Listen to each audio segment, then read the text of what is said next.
Madame, Monsieur, bonsoir et bienvenue à cette autre édition de Regard social sur Equinox Télévision. C'est un jeune de 26 ans qui a abandonné l'école, bien entendu à la suite de l'accident dont il a été victime. Souvenez-vous, c'était il y a 7 ans aujourd'hui. Donc aujourd'hui, le choc subi et a donc endommagé sa partie intime. Ses bourses et autres sont non fonctionnelles jusqu'ici. Depuis pratiquement 7 ans, il vit sous sonde et avec une poche d'urine. La situation est donc triste pour ses parents qui sont épuisés financièrement. Des parents qui ne savent plus à quel sein se vouer. Et ce soir, Regard social tente de comprendre quels sont les risques que courent ces derniers 7 ans après son accident sans véritable solution. Madame, Messieurs, une fois encore, bonsoir et bienvenue à tous.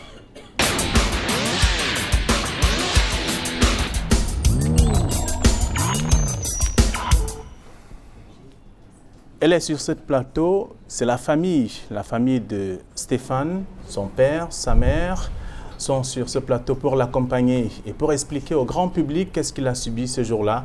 C'était un jour inoubliable pour le jeune Stéphane. Stéphane, bonsoir et bienvenue. Bonsoir, tonton Fabien.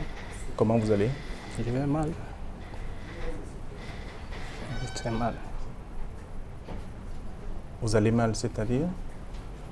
Le calvaire, je traverse des moments difficiles. Un calvaire, vraiment, que je ne connais pas où. Et ma vie doit se terminer. D'accord. Bienvenue sur ce plateau. Vous êtes malade depuis environ 7 ans aujourd'hui. 7 ans. Vous avez abandonné l'école, c'était justement à la suite de cet accident. Oui, vous vous rendiez à l'école ce jour-là? oui, je me rendais à l'école. Et je me suis retrouvé sur un pont. Et en traversant, c'est là où j'ai perdu le pas. Je me suis balancé dans la fosse, dans le pont, près de 20 mètres de hauteur. En tombant, comme j'ai fait une chute libre, c'est là que j'ai frappé le bas, le bois qui m'a renversé. En atterrissant, c'est sur ce bois que je me suis retrouvé et mon partie génitale s'est retrouvée sur ce bois. Et c'est là où la suite est catastrophique. La suite est catastrophique. Très bien.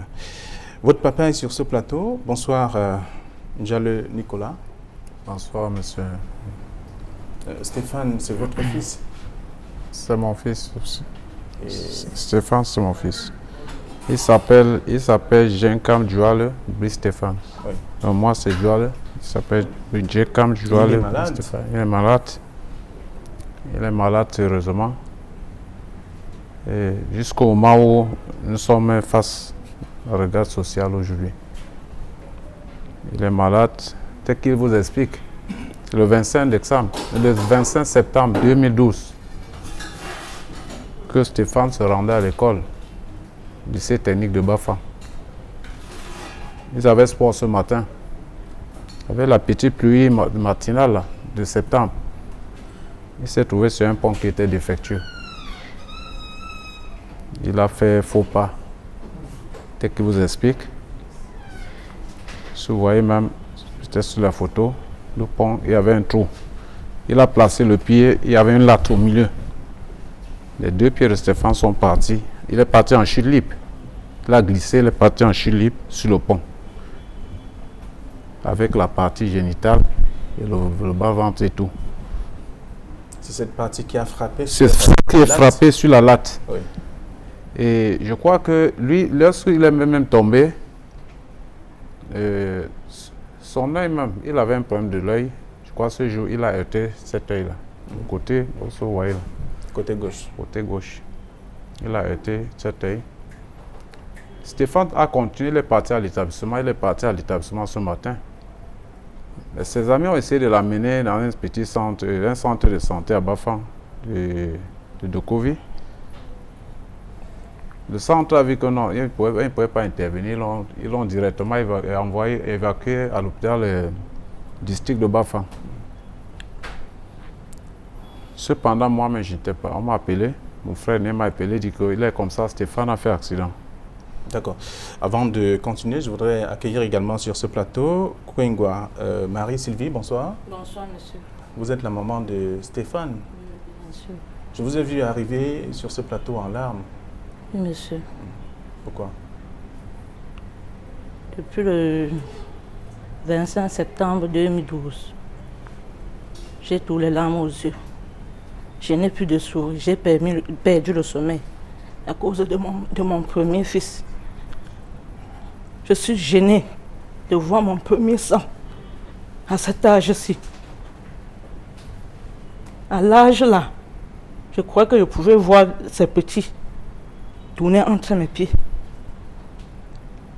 Mais ce n'est plus le cas. Il ne voit pas. Il ne peut pas procréer. Il ne peut pas bien marcher. Il ne peut pas jouer comme les enfants de son âge.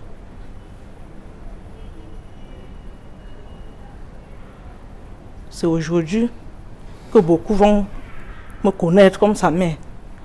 Je faisais tout pour lui, pour le consoler comme sa femme. Mais je ne pouvais pas tout donner. Je ne pouvais pas tout donner. J'ai toujours consolé. On a tout perdu à cause de cet enfant-ci. Son père a tout vendu. On n'a pas tout de suite favorable. Alors, Nicolas, pourquoi on n'a pas pu trouver la solution à son problème jusqu'ici? Ça fait quand même 7 ans qu'il souffre. Oui, monsieur, on n'a pas pu trouver la solution. Juste parce que au moment où je disposais de la possibilité de mon fils, je n'ai pas eu la chance de trouver de bons médecins. Je n'ai pas eu la chance de trouver de bons médecins qui pouvaient franchement le sauver. Puisque j'ai parcouru régional, le district de Bafang, le médecin m'appelle me demander si j'ai une caution de 500 000. Au moment où c'est moi qui fais pression sur mon fils.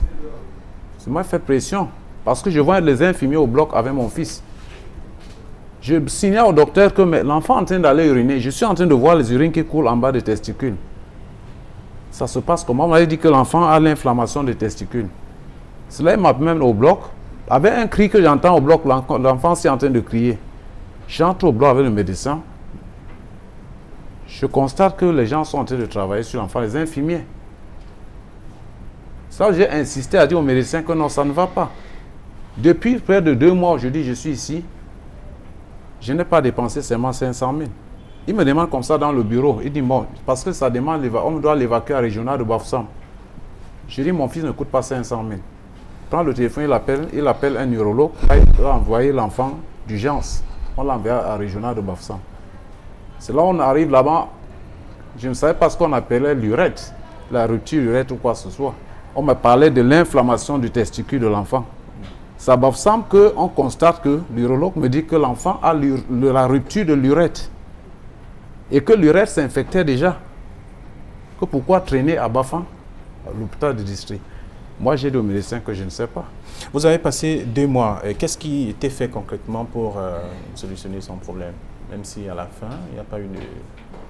2 mois à l'hôpital de district. À l'hôpital de district, pendant les 2 mois, ce que j'ai constaté, l'inflammation des testicules était bien passée. C'était tout.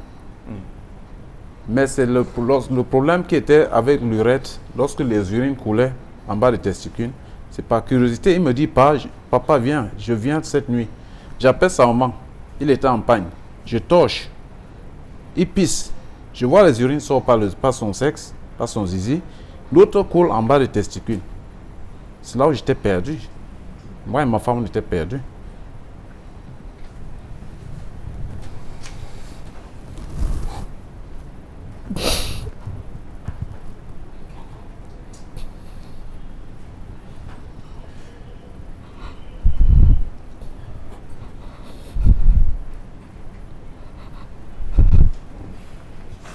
Marie-Sylvie, qu'est-ce qui vous gêne le plus? Je ne voudrais plus voir mon fils à cet état-ci. Je ne voudrais plus voir mon fils à cet état-ci. Il souffre. Il souffre énormément.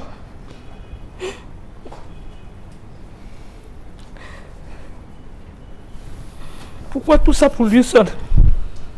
Pourquoi tout ça pour lui seul? Les yeux, il ne peut pas voir avec. Sa partie génitale, il ne peut pas avoir. C'est quoi? Ou c'est parce que j'étais petit pour l'accoucher? Ou c'est comment? Beaucoup ne savent même pas que je suis sa mère. C'est aujourd'hui que beaucoup vont m'appeler sa mère. Non, tu es sa grande soeur. Tu me dis que tu es sa mère. Voici ma mère. Non, ce n'est pas ta mère, c'est ta grande soeur. Me voici aujourd'hui au Poudjou. Je suis dépassée. Ma mère ne vit plus, mon père ne vit plus. Je suis seule comme vous me voyez là. Stéphane, vous étiez élève en classe de seconde lorsque l'accident est survenu. Effectivement. Vous avez laissé l'école. J'étais très brave en classe. Je faisais seconde MA, mécanique automobile. À l'époque, en 2012. Lorsque je fais mon accident, tout s'arrête. Tout s'arrête. Ma vie commence à basculer. Aujourd'hui, je regarde mes amis. On y a toutes progressé. Donc, on y a fait même des enfants. Donc, on y a dans des chefs d'entreprise. Mais quand je regarde, ça me fait mal. Je lève mon cri. Vous traînez une sonde avec une poche à urine. Oui. C'est votre quotidien depuis... Oui, depuis 7 ans. Depuis 7 ans aujourd'hui. Oui, monsieur. Vous aviez trop de soucis avec également. Ça vous fait mal quand vous dormez? Tellement de soucis. Parce que quand je suis même couché, je n'ai qu'à maintenir une position pour faciliter la transit des urines. Je ne peux pas prendre d'autres positions. Il y a des nuits même que je n'arrive pas à dormir. Des fois, c'est bloqué et je me mets dans la crise. La vessie gonfle. Parfois, mon ballonnet est gonflé. Je passe toute une nuit blanche. Ce n'est pas facile.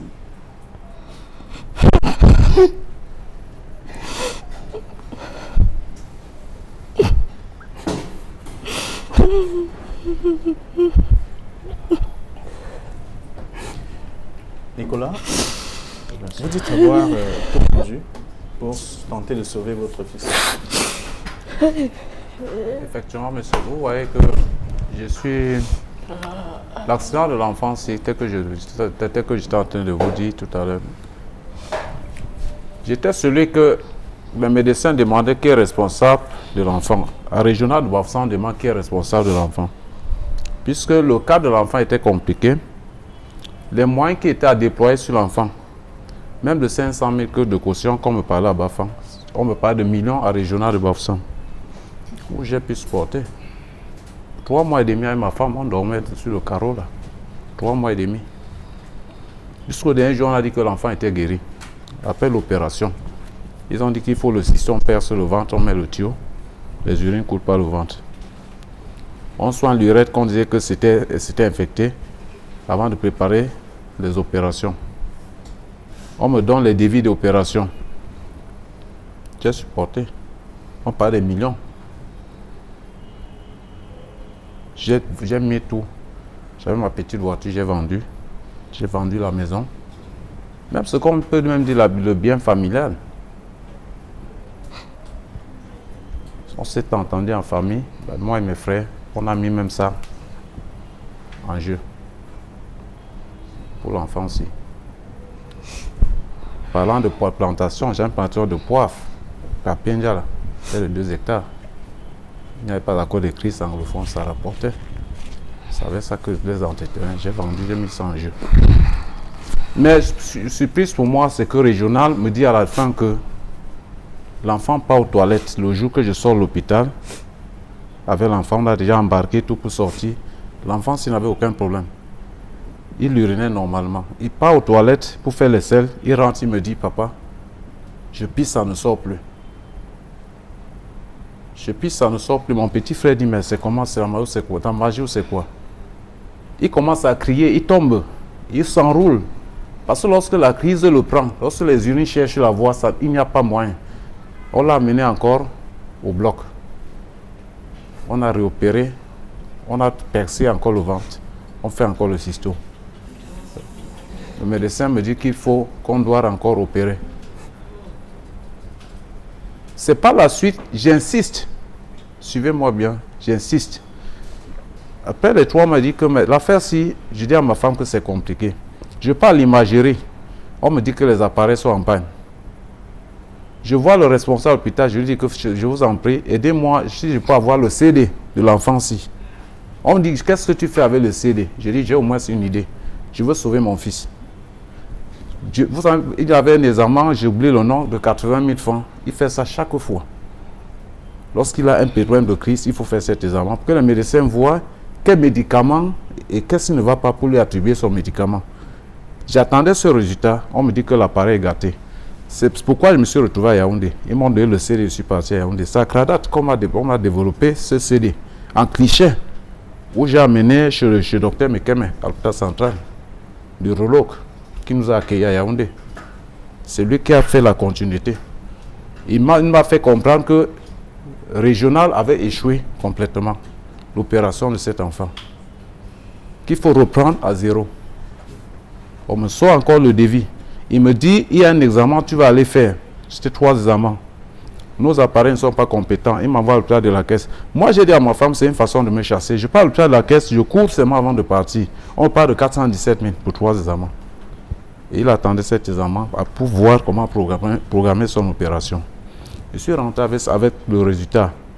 Docteur Mekeme m'a dit que ce résultat fait 5 jours avant de sortir. Tu as fait comment, Nicolas? J'ai dit, Dieu seul sait. Je lui ai présenté le résultat. C'est là où il a opéré, il a commencé aussi, on a programmé son opération à l'hôpital central de Yaoundé de 14h à 20h. Il sort, il me dit que j'ai fait de mon dernier, j'ai fait de ma capacité, de ma...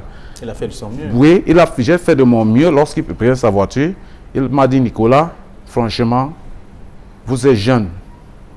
Je vois ta femme, je te vois. Je vois Stéphane, ça me fait très mal. J'ai déployé toutes mes énergies. J'ai appelé même mon professeur. On était au bloc à 3 sur Stéphane. On a fait la greffe. On a enlevé la peau de sa bouche pour travailler même du raid. Il m'a dit que si ça ne donne pas, je ne sais plus. Mais il faut avoir espoir. C'est là où pour finir, à la fin, après 3 mois, qu'on passe déception. Déception totale. Là où il a dit qu'il faut ouvrir l'enfant, maintenant il pisse comme une femme. Qui ne sait plus quoi faire. Voilà la situation.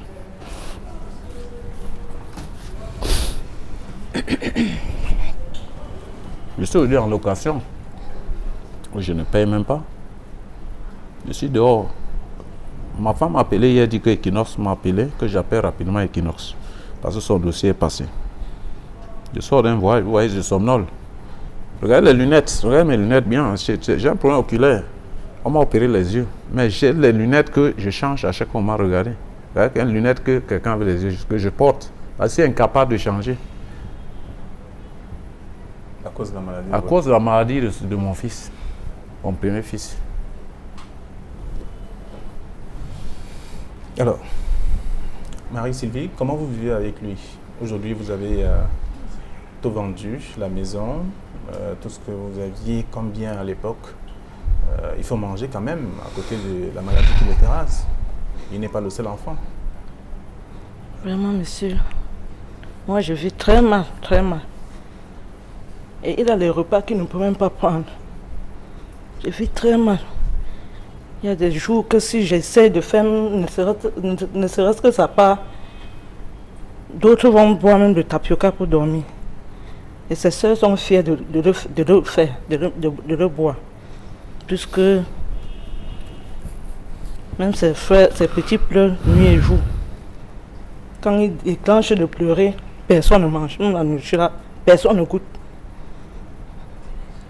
Nous sommes dépassés. Nous sommes vraiment dépassés. Il y a des jours que les gens m'aident un peu. Je ne fais rien, je suis là.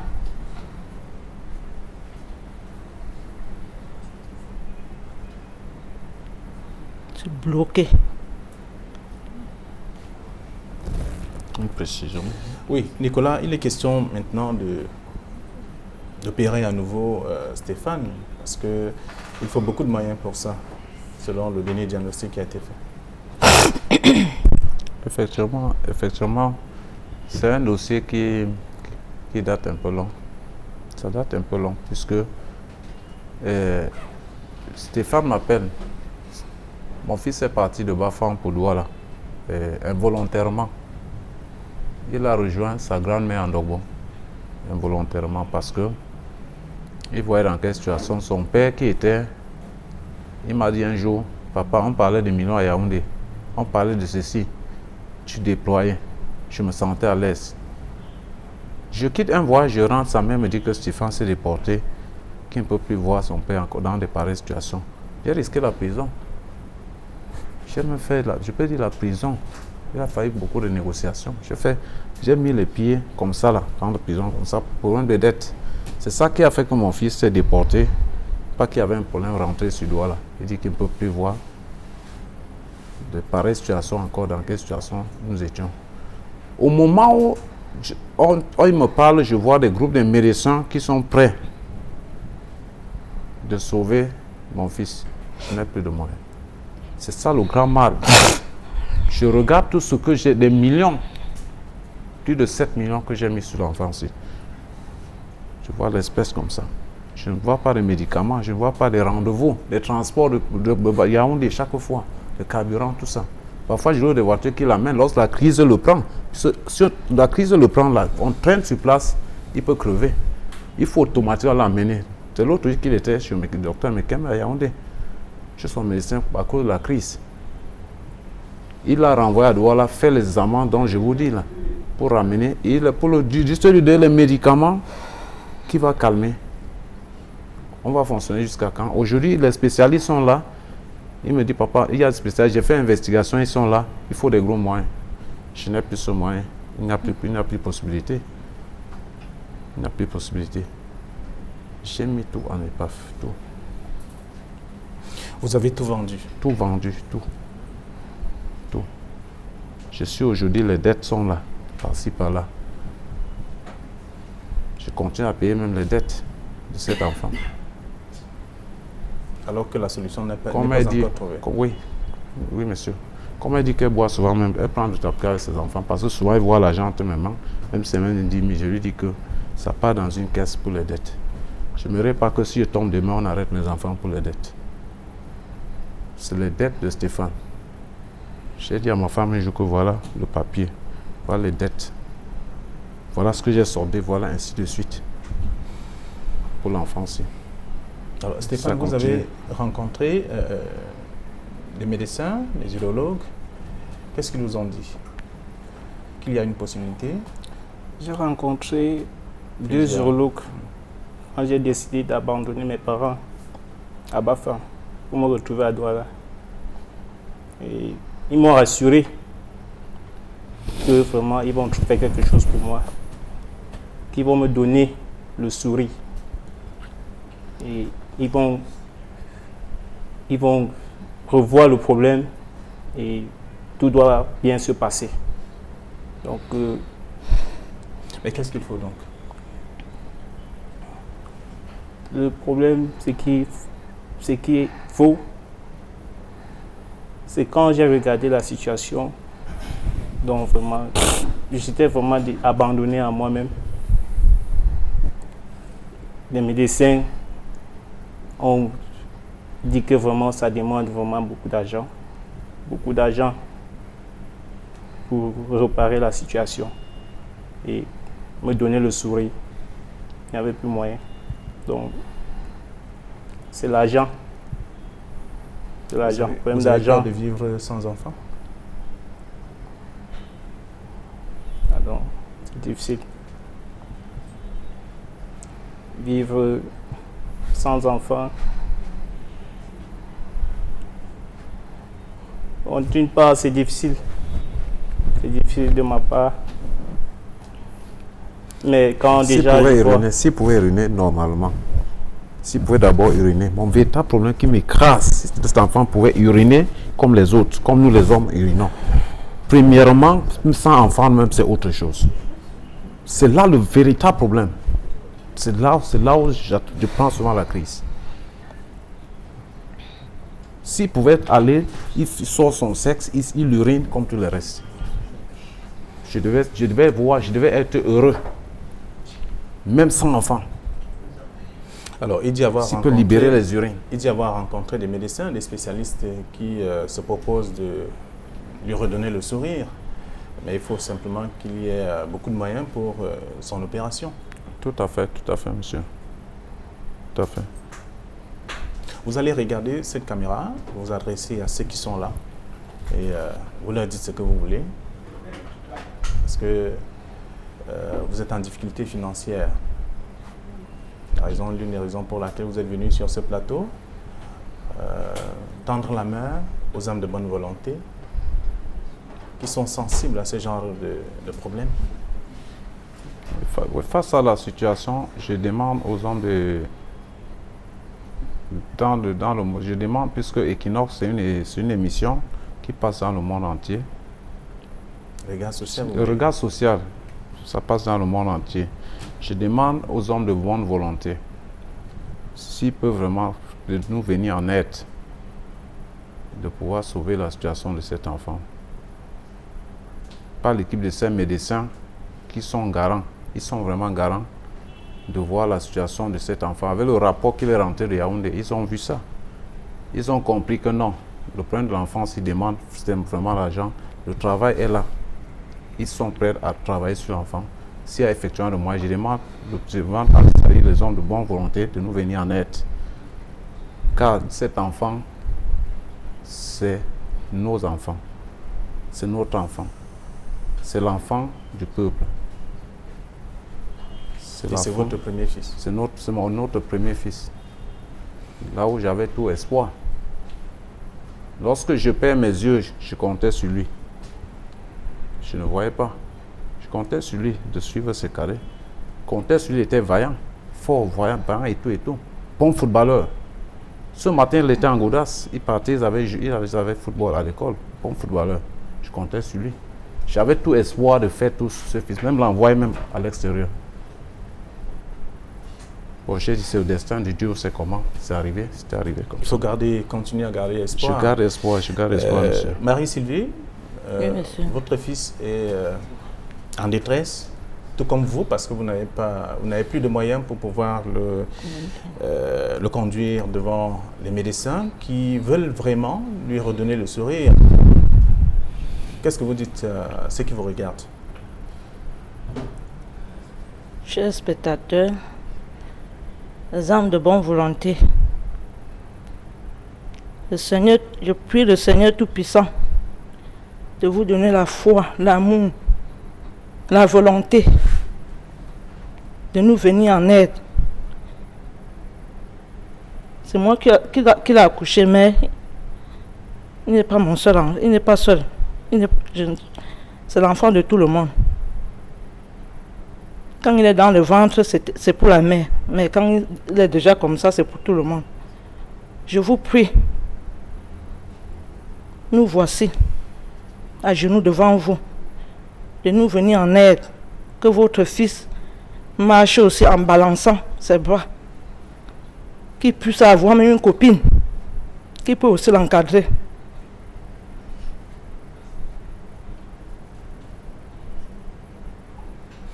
Stéphane. Oui, monsieur. Vous avez un message? Oui, j'ai un message à adresser à toutes les âmes de bonne volonté. Et toutes les âmes de bonne volonté de tous bords. Cameroun, diaspora. Vraiment, je vous tends la main de me secourir, de me venir en aide. Ce n'est pas facile pour moi. C'est pas facile. J'ai besoin d'être debout quand d'autres jeunes, hommes de mon âge, de trouver ma guérison. Les défauts de moyens financiers, tous les parents tout dépensé. Et aujourd'hui, je n'ai pas de suite. Mais j'ai de l'espoir. Avec Regard Social, je compte sur vous. Je compte sur vous. Faites quelque chose pour moi. Franchement, ma vie se bascule de jour en jour. Donc, même uriner, je n'arrive pas. J'ai besoin de pisser, de me mettre debout. Uriner comme les autres garçons de mon âge. Les traumatismes, les douleurs, j'ai trop souffert. Franchement, que le Seigneur, il vous a disposé pour sauver des vies. Vraiment. Continue à vous donner la force et les moyens nécessaires pour nous sauver, pour nous sortir dans des situations. Ok, vous êtes sur la chaise de l'espoir, vous n'allez pas perdre l'espoir. Sans doute vous êtes adressé à de bonnes personnes, ceux qui vous regardent en ce moment et qui ont l'habitude de soutenir ceux qui sont en difficulté. C'est dans le cadre de cette émission Regard Social.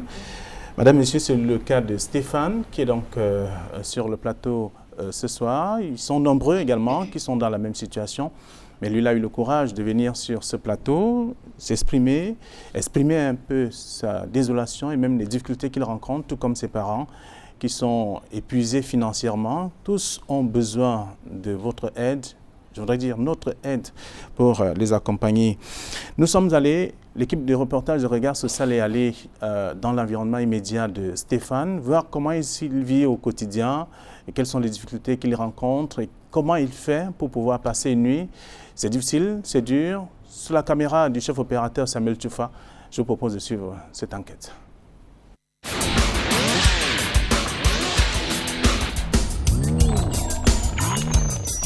Arrêté atroce, Stéphane découvre le pire lorsqu'il veut vider sa vessie.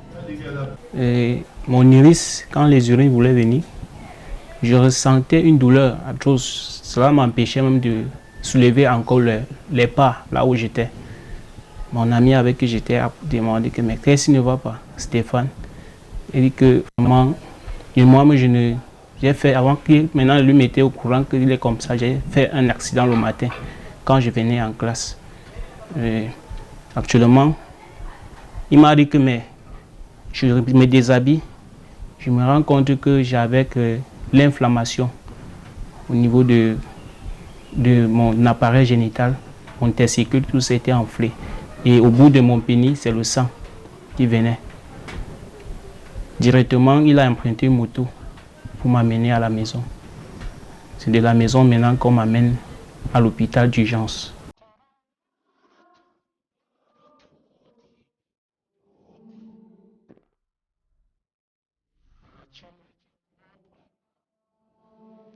Babula wasati bodu iboledu kukure.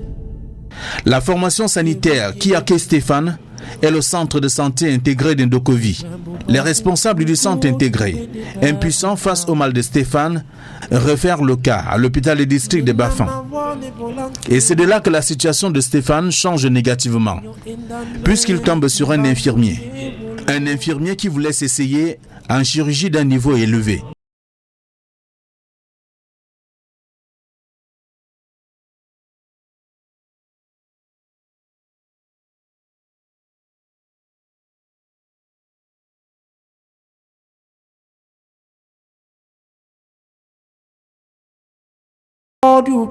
Je tombe sur un infirmier à l'hôpital de district de Bafan.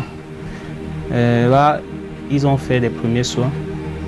Et ils sont arrivés, ils ont constaté que le raid était touché. Ils m'ont amené au bloc. Et ils ont envoyé le béliquet, commencé à chercher à déboucher la voie. Et de là, ce n'était pas toujours facile. Je coulais les urines toujours par le bas. Ils ont structuré. Ils m'ont placé, ils m'ont demandé d'aller, ils m'ont placé une sonde d'urgence, d'aller un transfert d'urgence sur Bafoussam. Et le médecin de l'hôpital, le chef du centre, a contacté le spécialiste, le docteur Passant, qui est en train d'envoyer un cas. C'est de là maintenant que j'arrive, qu'on me prend encore, on m'envoie encore au bloc. Et là, la première opération n'a pas tenu. Après ça, il m'a encore envoyé au bloc pour la deuxième opération. Parce que quand il a fini d'opérer, après l'ablation de la sonde, j'ai uriné pendant quelques heures. Il y a eu encore blocus. Je suis encore allé au bloc. Il a encore commencé à déboucher, à envoyer le béliquet pour déboucher la voie. Tout ça, la douleur, le mal que je sentais, tout ça, c'était pas facile. Donc, il m'a encore programmé une opération. Il m'a dit qu'il devait encore opérer. Et il n'y avait pas toujours suite. Il m'a maintenant transféré sur Yaoundé. Et vraiment, tous mes parents qui étaient avec moi, ils étaient vraiment démoralisés après toute cette transaction, toute cette...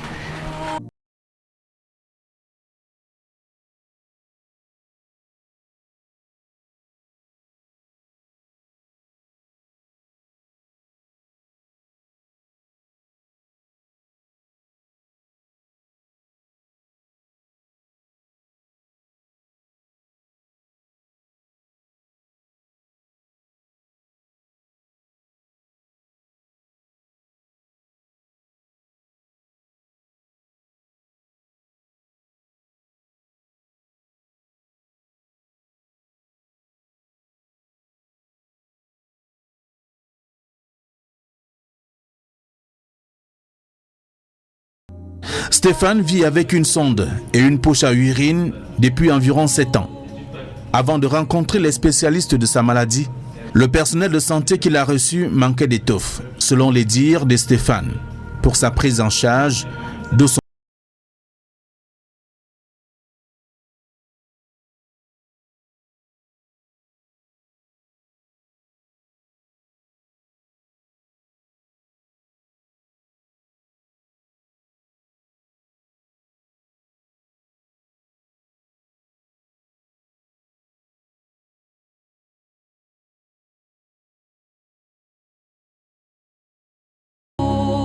Mon inquiétude, c'est que avec ce mal, depuis 7 ans, je ne peux pas faire de rapport sexuel, je ne peux pas procréer, je ne peux ni faire des efforts comme les autres hommes de mon âge. Cet ancien élève de la classe de seconde MA au lycée technique de Bafang a perdu espoir de vivre. Son avenir est incertain. Vraiment, tout est devenu pour moi aujourd'hui un regret quand je pense à mon avenir. Vraiment, et je pleure mon sort. Vraiment, je suis abandonné. Je me sens seul. Je me sens vraiment seul. Et il m'arrive des moments même que je pleure. Que moi je pleure par rapport à mon avenir, comment je serai avec cet état. Stéphane Djenkam a besoin de retourner à l'école, de pratiquer du football, de pouvoir procréer. Bref, il veut vivre comme un homme normal. Et pour y parvenir, Stéphane sollicite votre aide. Le dernier diagnostic posé par des spécialistes de cette pathologie révèle qu'il est éligible à l'opération chirurgicale. S'il doit retrouver le goût de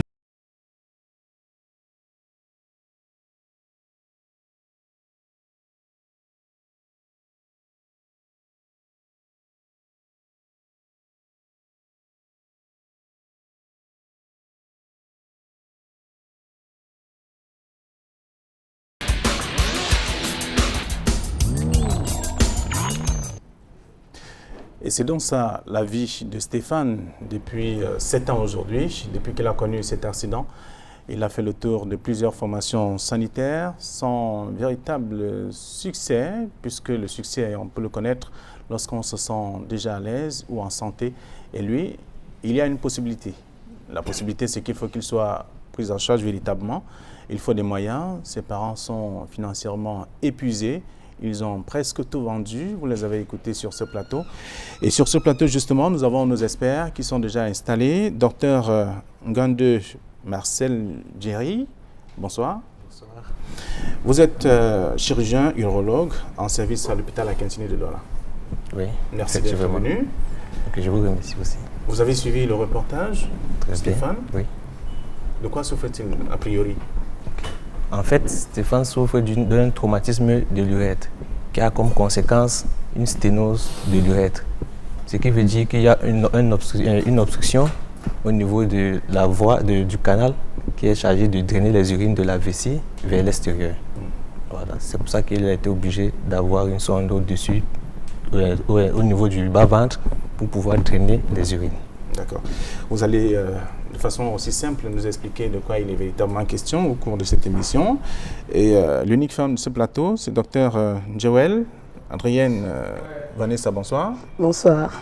Bienvenue. Merci. Vous êtes médecin généraliste? Oui. Il faut le rappeler, vous travaillez pour l'hôpital de... Non, pour le district. Le district de santé. Le district de santé de Bangui. De Bangui. À Douala. À Douala, bien entendu. Bienvenue. Merci. Vous avez, en tant que mère, femme, vous avez suivi le reportage, c'est gênant? Très extrêmement. Surtout, je me place du côté de la maman. Et j'imagine son premier fils, à qui elle a donné tous ses espoirs et qu'elle imagine ne pourra pas enfanter, ne pourra pas donner un enfant, ne pourra pas avoir des rapports sexuels. En Afrique, elle a l'impression que son fils est diminué. Et s'il n'y a pas de prise en charge, même sur le plan psychologique de cette maman, il y aura beaucoup de problèmes pour toute la maison, toute la famille, en fait, tout le ménage. Est-ce que selon vous, il se pose un problème d'orientation? Parce que lorsqu'il chute, il est conduit par ses camarades dans un centre de santé intégré. Oui. Oui. En fait, ce n'est pas un problème en tant que tel, puisque quand on regarde dans le système de santé camerounais, le CSI, qui est Centre de santé intégré, vient à la 6e catégorie, qui est le premier package que la communauté a devant lui pour tout cas de maladie. Donc, ils se sont rendus effectivement là où ils devraient se rendre. Maintenant, c'est au centre de santé intégré de pouvoir amener à la catégorie plus élevée, qui peut être la 5e, la 4e, la 3e ou la 1re ou la 2e. Bon, en étant dans un contexte de périphérique, c'est-à-dire la catégorie qui était plus élevée, qui était devant eux, devait être forcément cet hôpital de district auquel le CSI a fait. Donc, pour le suivi, en fait, il a été vraiment fait comme ça se devrait. Voilà, donc ils sont quittés du centre de santé intégré pour l'hôpital de district. D'accord. Mais il a une préoccupation. En tout cas, je reviens vers vous tout à l'heure. Le temps de présenter également le docteur Djoufan Rodrigue qui est avec nous. Bonsoir. Bonsoir. Vous êtes également chirurgien urologue au centre médico-chirurgical d'urologie. Effectivement. Voilà.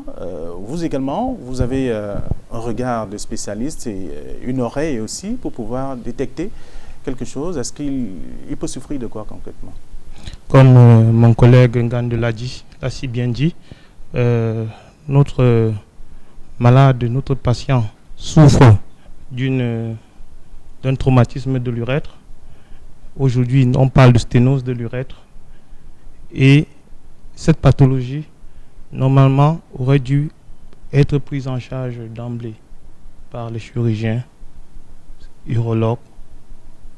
Et le problème qui se pose, c'est un problème de référence au bon moment. Les structures périphériques doivent savoir référer rapidement pour un meilleur suivi. Alors, ça n'a pas été fait, de toute façon. C'est le constat qui est fait également dans le récit fait par les parents et même le patient lui-même. Merci d'avoir accepté également notre invitation. En face de vous, il y a le doyen. Docteur Tchatchoua, bonsoir. Bonsoir. Vous êtes chirurgien. Oui. Multidisciplinaire. Multidisciplinaire, qu'on ne présente plus de par vos actes. Ah. Si on le juge comme ça, je l'accepte peut-être. Alors, vous qui êtes doyen, vous avez également écouté les témoignages, vous avez aussi suivi le reportage, selon vous? Je crois que tout un chacun ici reconnaît une chose, c'est une situation très préoccupante. Très préoccupante, pourquoi? Parce que d'abord, c'est un jeune homme qui n'a pas encore d'enfant et qui se retrouve par la malchance limité dans sa vie à cause de cet accident. Et je voudrais dire une chose, c'est que ce n'est pas seulement le traumatisme physique qu'il vit, mais c'est psychologique et même social. Parce que tout son entourage est malade à cause de cette maladie qu'il a. Et je voudrais attirer l'attention sur une chose, c'est que nous sommes très petits devant la magnificence de Dieu. Dieu crée les choses, mais il suffit d'une moindre erreur pour que nous sentions très incapables de réparer ce que Dieu a fait par la parole. Je ne dis pas que je suis un chrétien, c'est un constat. Parce qu'une petite glissade qui arrive à une situation comme celle-ci, il aurait pu même avoir un traumatisme crânien qui serait même mort, on l'aurait oublié. Mais il traîne cette souffrance vraiment à cause d'un petit incident. N'accusons pas ceux qui ont fait le pont. Ils ont fait avec les moyens qu'ils ont trouvés. Mais penchons-nous sur le problème de cet enfant parce que c'est une situation très très triste et difficile à supporter. Parce que non seulement, comme son père l'a dit ici, il n'arrive pas à procréer, même faire pipi normalement, il n'arrive pas à le faire. Quelle fille pourrait le supporter et faire de lui son mari avec ce handicap? Donc en réalité, n'accusons personne, mais disons tout simplement que nous n'avons pas encore atteint la maturité médicale. La dernière fois que je vous ai parlé ici, je vous ai dit, la formation, c'est d'abord très important parce que toute personne qui reçoit un malade, surtout les médecins généralistes, doivent connaître toutes les pathologies et savoir référer rapidement le malade là où il faut. Un retard, c'est toujours très dangereux. Mais qu'à cela ne tienne, il faut faire avec. Ce que nous devons savoir, c'est comment arriver à aider ce garçon. Je dirais d'avance, c'est une intervention qui n'est pas facile. Parce que ça peut demander 3 ou 4 interventions successivement. La réparation de l'urètre, c'est quelque chose qui peut réserver de grandes surprises. On n'en voudra pas à ceux qui ont échoué. Mais et ça peut nous aider à comprendre que pour prendre ce cas-ci, il faut réfléchir sérieusement. Docteur Joël, c'est vrai que j'aurais justement commencé par vous et comprendre un peu un patient qui arrive et qui passe plus de 2-3 semaines ou 2 mois, parce que la maman l'a dit tout à l'heure, 2 mois dans une formation sanitaire, un district de santé pratiquement. Il n'y a pas, et également lorsqu'on s'appuie sur les témoignages, il n'y a pas de spécialiste à proprement dit pour s'occuper de lui, mais il passe quand même 2 mois là. Qu'est-ce qu'il fait? En fait, c'est un peu le problème qu'on a dans certains de nos hôpitaux ici, c'est-à-dire la notion de référence en fait. Comme a expliqué mes collègues, on ne refait pas beaucoup à temps.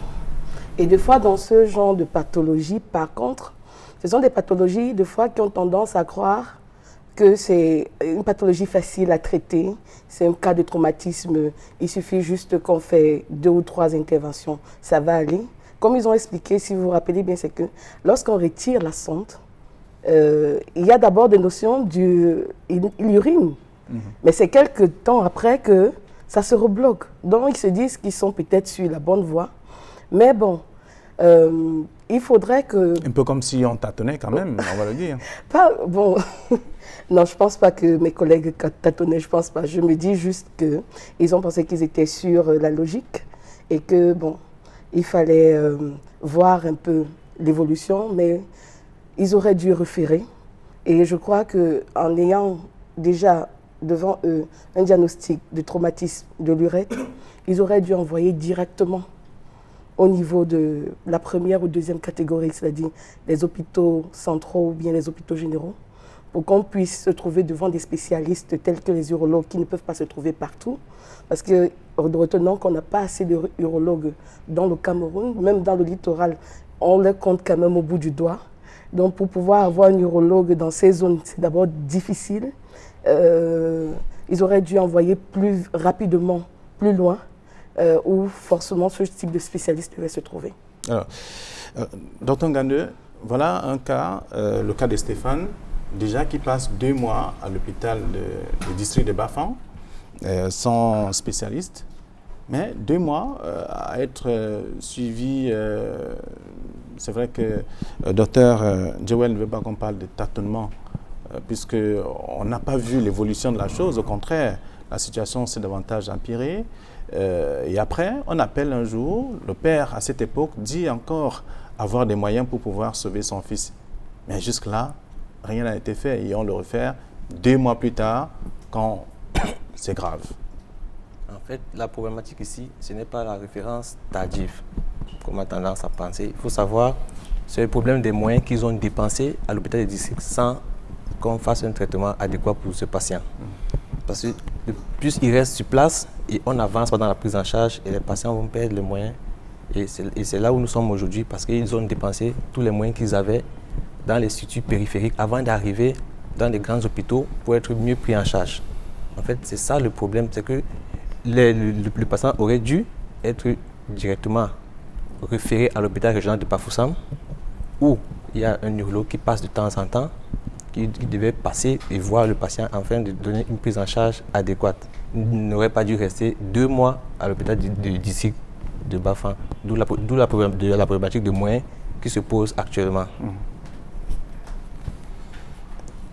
C'est la même situation. On comprend bien que c'est une maladie qui s'est davantage compliquée. Est-ce qu'il court le risque?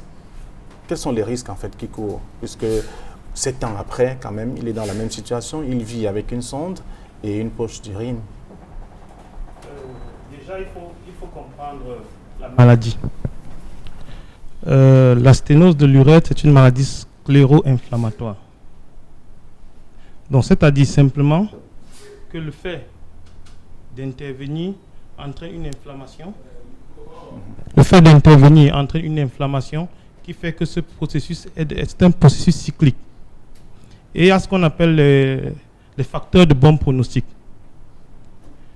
Les 2 mois qu'il a passé à l'hôpital de district, il aurait dû d'emblée nécessiter une dérivation d'urgence, suspibienne, c'est comme ça le terme. Donc on aurait dû directement le placer dès son traumatisme, une sonde, pour pouvoir drainer les urines. Et éventuellement le référer, d'où l'importance d'une prise en charge adéquate d'urgence. Et comme je ne vais pas revenir sur ce que mes collègues ont dit, dans les structures périphériques, il faut savoir quand référer. Une fois que le diagnostic est posé, et que ce soit qu'un malade reçu par un infirmier ou un médecin généraliste, il doit être capable de dire cette pathologie, je n'y touche pas, je réfère. Même dès les premières heures. Il ne faut pas attendre 1 journée, 2 journées. Dès les premières heures, un médecin généraliste, un infirmier doit comprendre que cette pathologie, ce n'est pas de mon ressort. Et référer à la structure périphérique au-dessus. Pourquoi, selon vous, les médecins, enfin certains gardent ou conservent ou retiennent les patients pendant longtemps alors qu'ils n'ont certainement pas la compétence? Cette réponse est multifactorielle. Il faut d'abord pouvoir diagnostiquer la pathologie. Et des fois même le diagnostic périphérique n'est pas toujours aisé. Donc la première chose à faire, c'est d'avoir un bon diagnostic. Avant de penser à référer, il faut d'abord essayer de poser un diagnostic, savoir de quoi il en résulte. Donc si cet élément est fait, en structure périphérique, il faut le praticien qui pose cet acte doit comprendre que là, ce n'est pas de mon ressort, et référer. Docteur Tchachoua, c'est un hôpital, enfin je voudrais dire un district de santé qui n'a pas d'urologue, un chirurgien urologue pour ce type de pathologie, mais il a quand même passé 2 mois. Est-ce que ce n'est pas un problème quand même? Effectivement, si je dis que ce n'est pas un problème, c'est que je mens. Il y a un problème. Et le problème vient de quoi? Le problème vient de l'honnêteté, que nous n'avons pas souvent, et de la formation. Parce qu'il faut que les gens sachent, qu'ils connaissent les pathologies, et qu'ils sachent que ceci, ça concerne telle personne. Il y a des gens qui n'ont pas de formation, mais ils croient qu'ils connaissent. Et alors, ils se bornent à vouloir faire les choses dans le flou et dans l'ignorance. Il faut d'abord former les gens. Et des cas comme ceux-ci-là, on n'a jamais trop appris dans la vie. Nous interpelle à ce que nous puissions pouvoir sortir un canevas de prise en charge des gens de telle ou telle pathologie. Si c'est même 1 milliard de pathologies, que les gens aient le temps de savoir, même dans les petits centres, que quand quelqu'un a tel problème, c'est à référer à tel endroit. Sinon, si nous ne faisons pas cet effort, ça va toujours revenir tout le temps. C'est comme l'histoire dont on parlait ici de la circoncision de l'enfant, là. Une infirmière qui fait la circoncision, je ne sais pas quel genre, et maintenant le gars est handicapé à vie. Non. Si nous avons de l'amour pour nous-mêmes, parce que nous sommes médecins, mais nous serons aussi malades comme les autres un jour. Nous pouvons aussi glisser et avoir ce genre de problème-là. Personne n'est épargné de la maladie.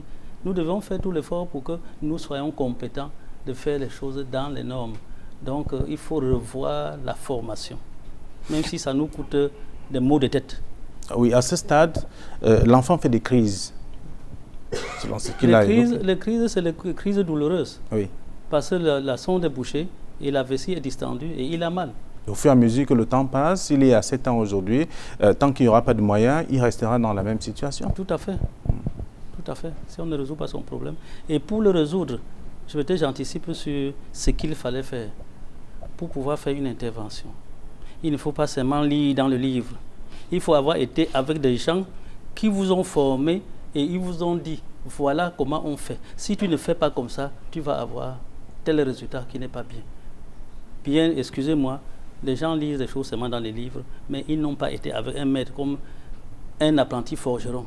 Travaille avec un forgeron pour qu'on lui dise, le métal doit atteindre telle température et tout doit frapper de telle manière. C'est à côté d'un maître qui pratique qu'on apprend vraiment le métier. Ce n'est pas toujours les livres. Et c'est ça qui a fait que même ceux de Yaoundé n'ont pas pu donner solution à cet enfant. Parce qu'il y a des techniques bien connues et qui donnent les résultats parce que ce sont des gens qui soignent leur population de cette manière-là et ils n'acceptent pas les GAC. Nous devons être très sérieux dans ce que nous faisons parce que c'est la vie des êtres humains.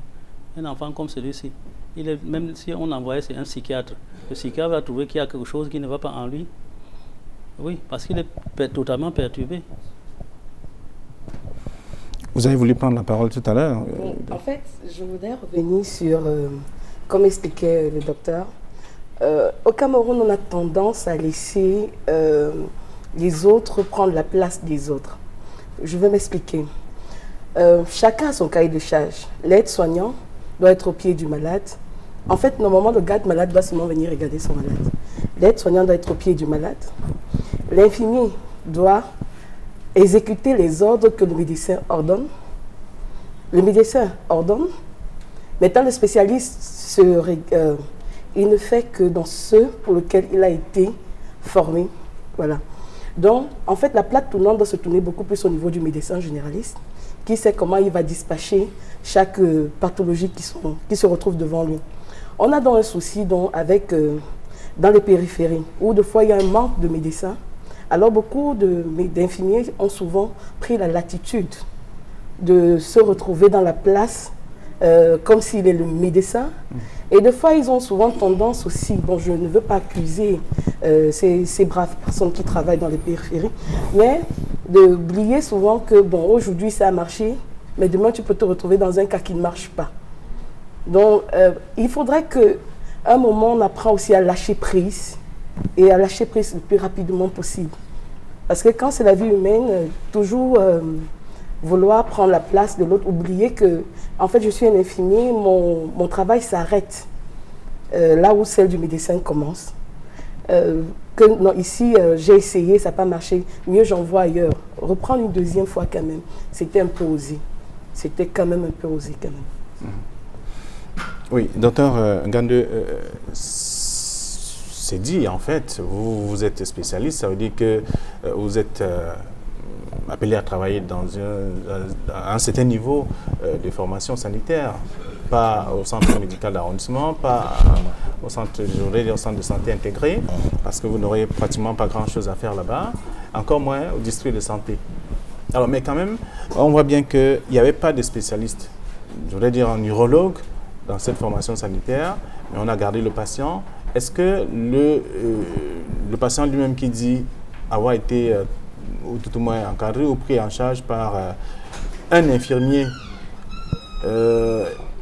qui n'avait pas qualité de le faire, mais certainement il y a un médecin-chef dans cette formation sanitaire qui a laissé faire la situation? En fait, il faut d'abord recadrer tout le débat. Il faut savoir qui a pris en charge le patient. Parce qu'à l'hôpital, tous ceux qui ont la blouse sont appelés docteurs, ou bien tous ceux qui ont la blouse qui viennent vers un patient. Si on sait que c'est tous les infirmiers, on va tous appeler infirmiers. Maintenant, il faut savoir qui a pris en charge. Parce que dans un hôpital de district, par exemple l'hôpital du district de Bafang, il y a un médecin-chef et il y a d'autres médecins. Et maintenant même dans les hôpitaux du district, on commence à affecter les spécialistes. Mais pas tous les spécialistes. Par exemple, les urologues, déjà, même pour la ville de Douala, la ville de Douala, nous ne suffisons pas. Vous n'êtes même pas aussi nombreux que voilà. Ça, il faut rappeler. Donc, ce qui fait qu'on ne peut pas déjà avoir les urologues qui sont insuffisants à Douala, insuffisants à Yaoundé. Dans les autres villes, Garoua, il n'y a pas. Il y a un urologue. À Bafoussam, il n'y a pas d'urologue. Et pour affecter un urologue à l'hôpital du district de Bafang, ça, je pense qu'on n'a pas encore atteint ce degré, ce niveau. On ne peut pas encore avoir les urologues partout. Donc, quand le patient, lui, il arrive à l'hôpital avec son traumatisme, forcément, il faut que l'équipe en place fasse quelque chose pour ce patient. Il doit faire quelque chose pour ce patient. Maintenant, est-ce que l'équipe en place, ils ont connaissance de cette pathologie ou pas? Ça, on ne sait pas. Peut-être ça peut être des infirmiers qui sont vraiment aguerris, qui ont peut-être travaillé longtemps. Ils se disent que non, cette pathologie, ça peut être une grosse bourse comme les autres. Parce que ce patient, ce que j'ai compris, c'est qu'il fait une chute avec réception à califourchon sur un morceau de bois. Ce qui va entraîner, par exemple, une contusion, on va dire une lésion de l'urètre au niveau du périnée et aussi de la bourse. Comme il disait, quand il faisait des urines, il urinait dans sa bourse et une partie sortait par le meilleur urinaire, donc pas le sexe normalement. Donc l'infirmier qui voit ça, il se dit ça peut être autre chose, mais il ne pense pas que en fait, la conséquence de cette pathologie, ce n'est pas la prendre en charge immédiatement, c'est la conséquence de cette pathologie qui sera compliquée à prendre en charge. Par exemple, la conséquence de cette pathologie, c'est ça qu'on appelle une sténose. Parce que dans un premier temps, quand la lésion est fraîche, le patient peut émettre les urines, souvent même voir quelques gouttes vont sortir, mais chez le patient, il urinait dans ses bourses.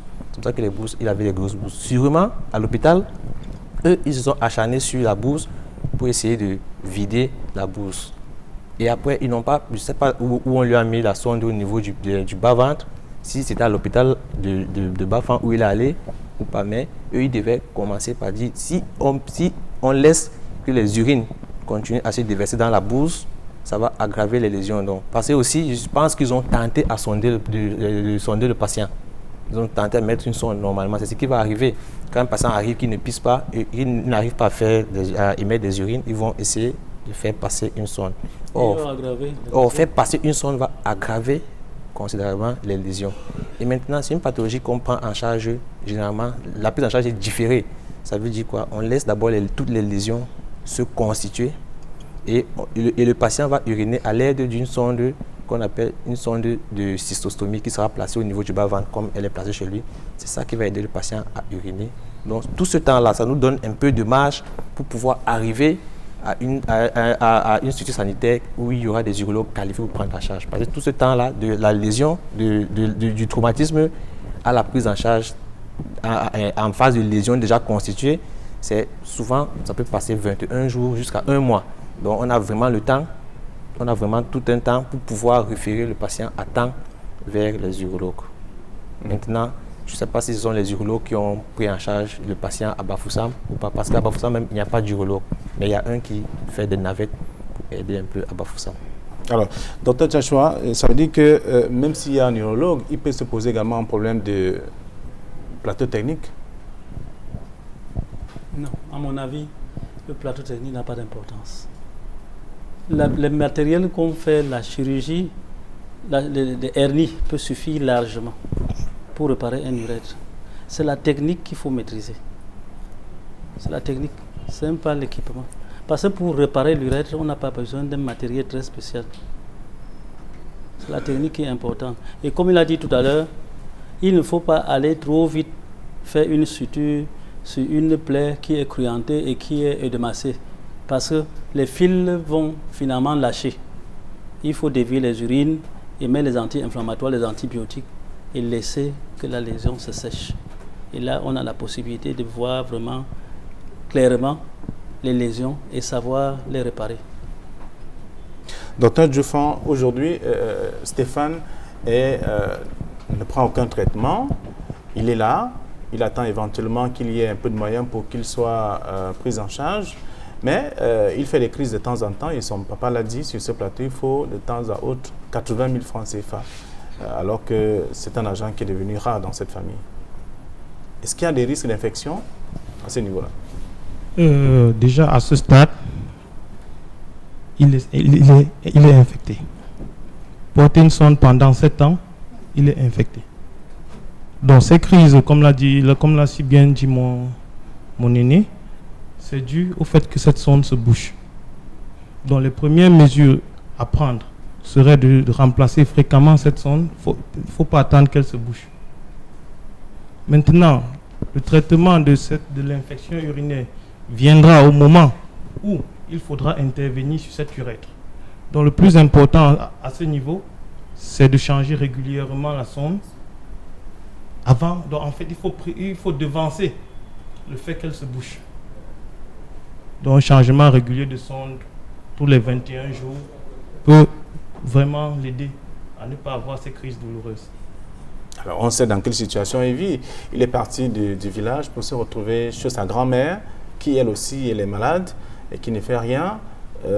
Déjà qu'il faut manger, il faut se vêtir. Bon, peut-être encore on peut se passer de ça, mais il n'y a que acheter une sonde, ce n'est pas, elle ne coûte pas 10 francs. C'est pas ça. Je crois bien que le problème, c'est le père qui a exagéré de 80 000 francs à chaque fois, parce qu'on n'a pas besoin de refaire le scanner pour pouvoir déboucher une sonde. Donc ces 80 000 là ne sont pas justifiés. Cette dépense n'est pas justifiée. Et la sonde ne coûte, je crois, la sonde, si c'est en silicone, ça coûte. Il parlait de 80 000 lorsqu'il fait la crise, pas forcément pour changer de sonde. Mais il fait la crise. Est-ce que c'est une sonde qui a été remplacée? La crise est due à la sonde qui est bouchée, tout simplement. Pour déboucher une sonde, il ne faut pas dépenser 80 000 francs. Moi, je pense plutôt que on est oui, en train de vouloir gérer le problème. On oublie aussi que ses parents sont traumatisés. Donc, ce papa, quelle que soit la situation, même si maintenant vous lui dites trouver 100 000 pour venir faire quelque chose, il va se battre pour trouver 100 000 pour venir faire cette chose-là. Il peut dépenser ses 80 tout le temps pour faire une radio, une écho ou bien je ne sais pas trop quoi. Parce que dans sa tête, c'est cette solution-là qui peut aider à ce qu'on puisse trouver le diagnostic, pour qu'on puisse trouver le problème de son enfant. Ce papa est traumatisé. Cher consoeur, oui. Il ne faut pas céder aux problèmes de la famille. Le médecin doit faire son art en toute âme et conscience. Si le parent dit mon enfant souffre, il faut que tu fasses tout pour que l'enfant ne souffre plus. Le médecin qui est véreux va dire donne 80 000 francs. Je dis que ça ne vaut pas la peine de donner 80 000 francs à chaque fois que l'enfant fait une crise. Ça veut demander si c'est la vérité que le père dit ou bien il n'exagère pas. De toute façon, ce n'est pas justifié. Alors, il aura certainement fait des dépenses non justifiées aussi, parce que s'il est à l'hôpital de Bafang, par exemple, où on lui a demandé une caution de 500 000 pour qu'on refaire son fils à Bafoussam, ça fait qu'entre-temps, il aurait aussi rencontré d'autres spécialistes qui, sans doute, ont dû demander d'autres sommes pour le cas de son fils. Non, mais la caution de 500 000 qui a été demandée, c'est quoi? Ça couvre quoi? Ce sont les frais d'hospitalisation du patient depuis son admission au moment pour être référé, ou bien ça couvre rien que les frais pour référer le patient à Bafoussam. C'est ça qu'il faut savoir. Parce qu'un patient qui vient en urgence, généralement c'est quand un patient vient en urgence à l'hôpital, il n'a pas assez de moyens. Et ce patient, on a pris en charge. On a essayé de faire une suture, on a essayé de mettre une sonde, on a essayé de mettre une dérivation sus-pubienne. Tout ça demande un certain coût. Peut-être, je ne sais pas, si le patient, au fur et à mesure qu'on demandait, il payait directement les factures. Peut-être les 500 000 là, c'est une somme qui équivaut à l'ensemble des soins qu'on a fait à l'hôpital. Et on demande une caution, on dit, si vous ne payez pas ce que vous devez à l'hôpital, on ne vous laisse pas aller à Bafoussam. Parce qu'il faut aussi voir ça de ce côté-là. Peut-être c'est ça qui a aussi retardé la référence au niveau de Bafoussam. Parce que là, on est dans un problème de moyens qui se pose. C'est un accident qui arrive. Et généralement, on sait que nous sommes dans un pays pauvre. Tout le monde ne marche pas avec suffisamment d'argent sur lui. Et quand c'est un accident comme ça qui n'est pas prévu, peut-être ça a pris de court, il n'avait plus de moyens. Donc, et tout le temps de se réorganiser dans la famille pour avoir la somme là, peut-être c'est ça qui a fait les 2 mois d'attente à l'hôpital de district avant la référence du patient à Bafoussam. Parce qu'il y a plusieurs données que nous n'avons pas. C'est pour ça que nous, on va préférer rester juste dans la pathologie que le patient a et dans la technique opératoire. Parce qu'il y a plusieurs données que nous ne disposons pas sur ce plateau. Oui. Alors, dans ton situation, est-ce que c'est des cas fréquents? Enfin, je voudrais dire un cas comme celui-ci. Est-ce qu'on voit ça régulièrement? Des gens qui perdent leur bourse ou qui ont des traumatismes au niveau de l'urètre? Le traumatisme de l'urètre, ce n'est pas très fréquent chez nous. Parce qu'il y a des sports qu'on pratique sur d'autres cieux que nous ne faisons pas ici. Par exemple, l'équitation. Les gens qui vont à cheval et qui font la course ou bien qui font des sauts d'obstacles peuvent avoir ce problème. Chez nous, c'est vraiment très peu fréquent parce qu'il suffit tout simplement, même quelqu'un qui glisse et qui tombe par terre ne peut pas facilement se retrouver en califourchon, comme il a dit là, avec un objet qui entre ses deux jambes. Donc ce n'est pas tellement courant. Les seuls cas où on peut trouver chez nous ici, c'est souvent les cas des accidents de circulation. Mais avoir les fractures du bassin avec rupture de l'urètre, ce n'est pas des cas très courants. Ce n'est pas très courant. D'accord. Je pense qu'on devrait parler de la prise en charge de cette pathologie. Comment est-ce qu'elle se fait? En fait, la prise en charge de cette pathologie, il faut savoir que ce n'est pas une prise en charge qui est immédiate, juste après le traumatisme. Parce qu'après le traumatisme, on doit laisser les lésions de l'urètre se constituer. Parce que la sténose de l'urètre survient à la suite d'un traumatisme. Donc l'urètre va cicatriser et créer une fibrose qui va obstruer la lumière de l'urètre.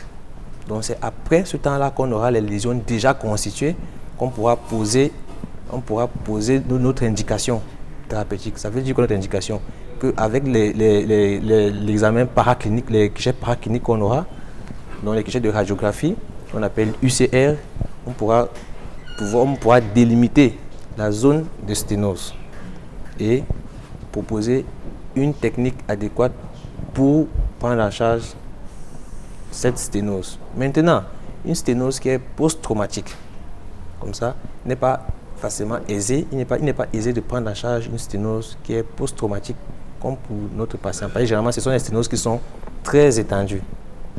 On peut avoir des sténoses qui sont très étendues et ce n'est pas aisé de réparer l'urètre sur toute sa longueur qui a été sténosée. Parce que ce sont des sténoses qui sont souvent très étendues. Donc, c'est pour ça que cette prise en charge vraiment demande de prendre un peu de recul, de bien voir la pathologie. Surtout ne pas se presser ici, bien voir la pathologie et éliminer tout facteur de mauvais pronostic pour le traitement de cette sténose. Donc, dès qu'on a tout enlevé ça, et il faut aussi un paramètre qui est très important, avoir l'habitude de faire cette technique opératoire. Et l'habitude de faire cette technique opératoire, ça veut dire qu'il faut faire et refaire. Il faut faire ça plusieurs fois. Ici, comme le docteur a dit, c'est une pathologie qui est pas très fréquente, mais elle existe, elle est quand même fréquente. Déjà, il y a les mototaxis qui ont aussi souvent cette pathologie-là, les accidents de la voie publique. Donc, comme il faut toujours s'entraîner, il faut refaire et refaire.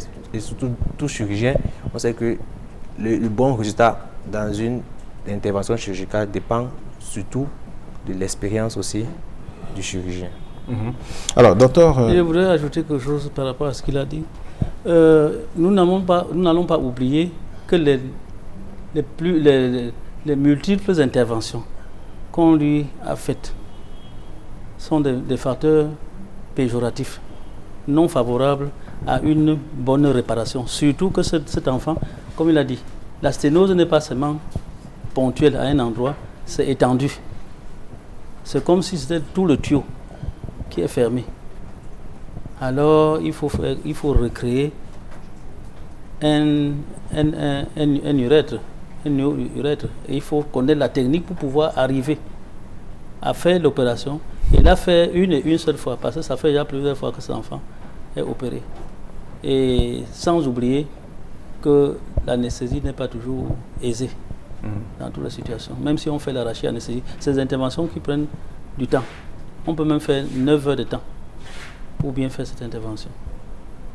Est-ce qu'on pouvait, je voudrais dire, à côté de tout ce qui est déjà... En plus, qu'il a subi, il peut avoir encore nécessité de retoucher. Oui.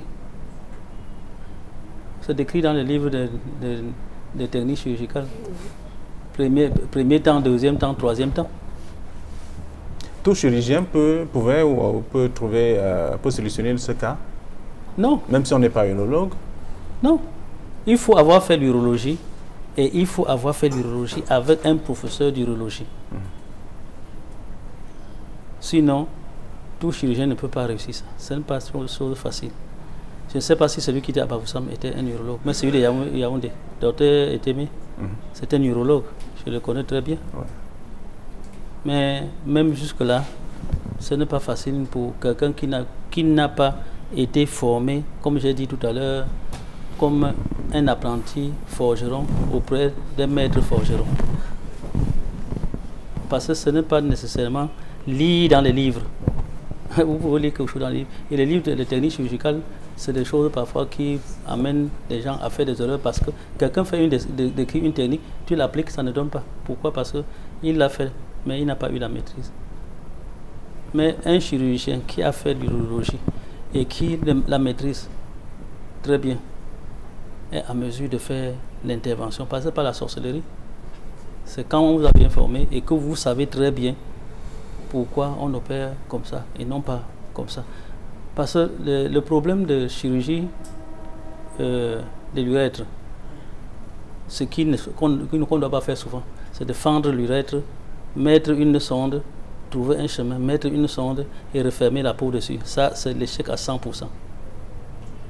On a dit ici qu'on a prélevé la peau de sa bouche pour aller réparer. Ça, c'était déjà un échec. Parce que la peau a été enlevée de sa vascularisation. La peau de la bouche tient parce que les vaisseaux sanguins nourrissent cette peau. Quand tu la déplaces, c'est une greffe à peau libre. La vascularisation n'existe plus. Tandis qu'il y a des techniques où on décolle la peau, mais on porte la peau avec son paquet vasculaire. La peau vit et se maintient à l'endroit où on l'a placé. Alors, c'est pas facile à comprendre. Ce sont des techniques chirurgicales, pas facile à comprendre, mais on peut davantage expliquer pour... mais combien de temps il faut, par exemple, pour... c'est vrai qu'on a dit qu'il faut aller de façon méthodique pour trouver la solution à un pareil cas. Dans ce cas, la prise en charge est multifactorielle. La prise en charge en urgence, d'abord, est très importante. Une fois que le traumatisme était là, la première chose, ce n'est pas de chercher la sténose, c'était de dériver d'emblée les urines. Donc, la première chose à faire, que ce soit dans le district de santé, que ce soit à l'hôpital régional, la première chose, c'est de dériver les urines. Et une fois la lésion constituée... C'est d'ailleurs le souhait de son père, voir son fils faire uriner de façon normale. La première chose, c'était de mettre une sonde sus-pubienne. Donc la première chose à faire, c'était de le faire pisser par l'abdomen, si je peux parler simplement. Une fois que la lésion est constituée et qu'on a un diagnostic posé, c'est là où il faudra intervenir. Ça peut prendre 1 mois. Dans ces choses, il ne faut pas se précipiter à aller opérer. Et il y a ce qu'on appelle des facteurs de bon pronostic. Comme Léné l'a si bien dit, l'urgence. Comme Léné l'a si bien dit, ce n'est pas un cas d'urgence. Donc un facteur de bon pronostic doit être l'aspect de la sténose. C'est une sténose post-traumatique. Donc probablement elle est très profonde. Généralement ça peut être l'urètre membraneux. Donc l'abord n'est pas facile, premièrement. Maintenant il y a certains facteurs. La prise en charge. Est-ce que le malade a été infecté au moment de sa prise en charge? Ça, ce sont des facteurs qui font que l'intervention ne réussit pas. Et en matière d'urétroplastie, la plus grande chance, c'est la première intervention. Parce que vous arrivez sur des tissus qui sont facilement dissécables. La fibrose est de bonne qualité. La fibrose n'est pas large. Donc la première intervention est là, qui apporte le plus de bons résultats. Néanmoins, il y a plusieurs techniques qui existent. Donc un chirurgien, un neurologue, dans ce cas, ne doit pas aller avec une technique. Il faut avoir une pléthore de techniques parce que les résultats ne sont pas sûrs à 100%. Il faut être pratique, réfléchir, prendre son temps et être capable de changer à tout moment en paire opératoire la technique. Alors, Dr Joël, nous sommes dans les solutions parce que nous sortons de cette phase pour donner la possibilité à d'autres, à une autre étape. Qu'est-ce qu'on devrait retenir lorsqu'un patient arrive, que ce soit en cas d'urgence ou un cas normal qui peut prendre du temps? Et, comment l'orienter? En fait, il faut vous avez évoqué, vous êtes d'ailleurs indigné du fait que certains médecins ne réfèrent pas. Oui, c'est un peu le problème de toujours. Les médecins ont tendance à garder, bon pas les médecins, c'est-à-dire ceux qui sont dans le corps médical ont souvent tendance à vouloir garder les cas pour essayer de résoudre le problème avant de laisser partir le patient. D'où on dit souvent, par exemple, l'hôpital à Cantigny ne reçoit que souvent des cas déjà en phase finale parce qu'ils ont été longtemps maintenus dans des formations sanitaires qui refusent de référer à temps. Bon, il y a beaucoup de critères qui font en sorte qu'ils gâtent les patients.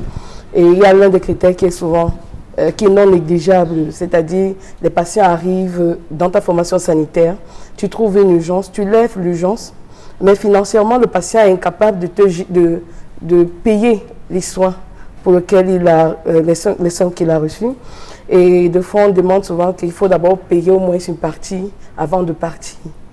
Il y a aussi des patients aussi qui, des fois, refusent la référence. C'est-à-dire, tu dis, bon, ok, je ne peux pas gérer ton cas parce que mon plateau technique ne le permet pas, ce n'est pas adéquat. Le patient te dit que si tu m'envoies là-bas, ça veut dire que mon cas est déjà, je suis déjà morte ou bien, non, je ne veux pas partir là-bas, je préfère rester ici. Et pour convaincre ce genre de patient à les faire partir, c'est difficile. Donc, il faut référer en tout cas. C'est dire, on connaît comment la pyramide du système sanitaire au Cameroun se trouve, donc que ceux qui sont en bas, qui ont un plateau technique pas adéquat, qui puissent référer à ceux qui ont le plateau technique adéquat avec des spécialistes et que tout le monde puisse donner à chacun son rôle. Très bien. Je pourrais ajouter quelque chose par rapport à ce qu'elle dit. C'est très pertinent ce qu'elle vient de dire, que les malades parfois peuvent refuser d'aller là où on demande qu'ils aillent parce qu'ils ont peur. J'ai travaillé à l'hôpital général. Quand on envoie un malade à l'hôpital général, la condition, on dit vous déposez une caution de 250 000. Je ne sais pas si ça continue à être comme ça. Vraiment, c'est un obstacle à l'accès aux soins. La caution. Ce n'est pas bien. Les services sociaux n'interviennent même pas pour aider les pauvres qui n'ont pas 250 000 francs pour déposer une caution. Ça fait fuir les patients. Ah oui. Docteur Ngande, pour le cas de Stéphane, qu'est-ce qu'on devrait faire pour qu'il retrouve la santé? Bon, il faut d'abord dire à la famille qu'il y a de l'espoir, d'abord, pour ce cas. Mais pour retrouver la santé, il faut qu'il soit opéré une autre fois encore. Donc, il faut qu'il soit encore opéré. Donc pour retrouver sa santé normale, il faut qu'il repasse par un bloc opératoire. D'abord. Maintenant, il faut savoir qui et où on va faire cette intervention chirurgicale. Il faut savoir aussi, parce que c'est une intervention chirurgicale qui n'est pas, c'est pas quand même comme une hernie, parce qu'on l'a opéré 2 fois, 3 fois, bon je pense peut-être une fois qu'on l'a opéré, bien ça va être peut-être la 4e fois comme mes collègues ont dit, ce sont des facteurs qui nous font réfléchir, qui nous poussent à réfléchir avant de trouver la technique opératoire qui sera adéquate chez lui. Je pense que c'est un patient qu'on doit réexplorer. Ça veut dire quoi? On doit refaire entièrement tout son bilan. On ne doit pas se précipiter chez lui pour l'instant parce qu'il a déjà une solution provisoire qui est là. Il arrive à émettre des urines, mais pas la sonde qui est placée au-dessus au niveau du bas-ventre. Ça, c'est déjà une solution. Et c'est la solution même en urgence qui a été faite depuis. Et c'est ça qui est ça, c'est la solution pour lui. En attendant, maintenant, vu que ça va être la 4e fois qu'on va opérer le patient, il faudra que les urologues prennent notre temps. Essayer d'explorer le patient de nouveau. Parce que la lésion qu'il avait au départ, lors de la première intervention, n'est plus la même lésion qu'il avait lors de la 2e. Et maintenant, nous sommes à la 4e intervention. Donc, à chaque fois, il y a modification des lésions. Il faut maintenant voir, est-ce que, parce qu'on va passer souvent par le périnée. Le périnée, c'est l'espace qui se trouve entre l'anus et les testicules. Il faut voir, est-ce que cet espace-là est souple? Est-ce qu'on peut passer par là? Si ce n'est pas souple, on peut attendre. En condition qu'on change, comme mon collègue l'a dit, qu'on change à chaque fois sa sonde pour empêcher que la sonde se bouge et pour empêcher les infections. Parce qu'une personne qui a un matériel étranger dans son corps va favoriser l'infection. Donc à chaque fois, il faut changer la sonde et laisser tous les tissus. Et on doit prendre vraiment notre temps. Quand je dis nous, ce sont les urologues pour réexplorer le patient et pour pouvoir proposer la meilleure technique opératoire. Et voilà. Docteur Tchatchoua, nous sortons de l'émission. Quant à moi, je dis c'est une nécessité absolue qu'on aide cet enfant à retrouver sa santé. Mais pour s'y engager, il faut être très prudent pour qu'il ne souffre pas d'une autre déception. Il faut bien peser le problème, inventorier les risques d'échec afin de les éviter et procéder à une intervention, se préparer à savoir que c'est une intervention qui peut être longue et faire en sorte que l'espoir que les parents attendent de celui qui va l'opérer, qu'il ne soit pas un espoir perdu. Parce que cet enfant ne pourra pas vivre sans passer les urines par le bas et sans avoir la possibilité de procréer, parce que le sperme se la voit par là. On ne peut pas aller puiser le sperme dans sa vessie pour aller le mettre faire la fécondation in vitro, parce que le sperme qui se trouve dans les urines subit une altération très rapide, si bien qu'il meurt plus rapidement que s'il sortait directement pour entrer chez la femme, parce que les urines sont soit alcalines, soit acides, mais le pH n'est jamais normal. D'accord. Et ajouter à ça, il y a des microbes. Les urines ne sont jamais stériles. D'accord. Alors, docteur Diofan, nous sortons. C'est dit qu'il faut beaucoup de moyens pour pouvoir arriver à ce niveau-là. Déjà, il faut des moyens. Mais et surtout, il faut une bonne équipe. Déjà, je voulais rebondir un peu sur ce que a dit mon aîné, parce qu'il y a plusieurs techniques. Et selon les écrits, le lambeau de la bouche donne de bons résultats. Dans l'équipe de Yaoundé, ils ont pratiqué une bonne chirurgie. Ils ont fait, comme même le malade a dit, ils ont fait de leur mieux. Mais ce n'est pas ça qui est le facteur d'échec. C'est les interventions qu'il a eues avant qui peut être source d'échec. Donc maintenant, revenir, le reprendre, comme l'a dit encore le docteur Ngande, il faut être préparé. Donc il faut revoir tout, on dit faire un bilan complet de ce malade, le préparer, parce que aller le reprendre, s'il faut faire une intervention en 2 temps, il faut qu'on se donne le maximum de chances pour que ça réussisse. Il faut le préparer psychologiquement. Il faut le préparer psychologiquement. Il faut préparer le malade, que ce soit l'anesthésiste, l'antibiothérapie préopératoire. Il faut des moyens et les résultats sont pas garantis à 100%. On est à la 4e intervention quand même. D'accord, mais on garde espoir tout de même. Bien sûr, on garde l'espoir. Merci à vous, chers messieurs, chères madame, d'être venus sur ce plateau. Et merci également. Nous tendons la main, en tout cas, à nos chers téléspectateurs de par le monde qui regardent surtout ce programme, de venir en aide à ce jeune garçon, Stéphane, qui a besoin de revivre, qui a besoin de sourire, qui a besoin de jouer au football, de faire pipi aussi aisément, comme on le dit. Et d'ailleurs, c'est le vœu de ses parents, de voir également leur fils. C'est l'aîné de la famille, il faut le rappeler. Merci donc, parce que vous savez bien le faire et vous aurez donc l'occasion de pouvoir le faire, c'est-à-dire contribuer. Nous allons passer à une autre étape de ce programme, c'est-à-dire les cas sociaux enregistrés déjà, qui sont en situation de prise en charge depuis quelques temps. C'est le cas de Merveille, qui est donc prise en charge, mais qui nécessite davantage de moyens. Juste après, nous allons recevoir sur ce plateau Irène Tembe pour nous donner la situation financière de ces différents cas sociaux.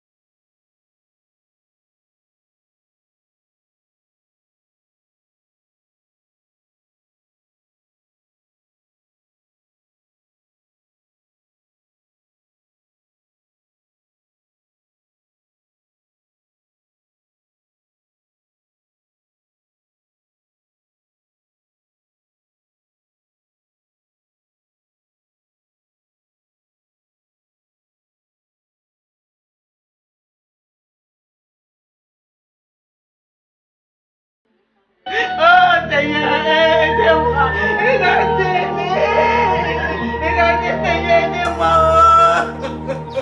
Oh le Dieu, aidez l'enfant. Oh maman, aidez-moi maman. Oh aidez-moi, regardez l'enfant. Seigneur, je vais faire tranquille, je vais te vous aider ça. Pitié, dans tes seins, aidez-moi, venez-moi, c'est vous. Aidez-moi, aidez-moi, Seigneur, aidez-moi, aidez-moi.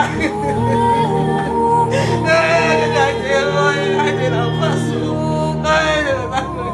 Aidez-moi, je ne peux rien faire, elle ne voit plus rien, Seigneur, aidez-moi, s'il vous plaît. Des pleurs qui inondent cet espace sont dus à la maladie qui a défiguré la petite Merveille, 11 ans.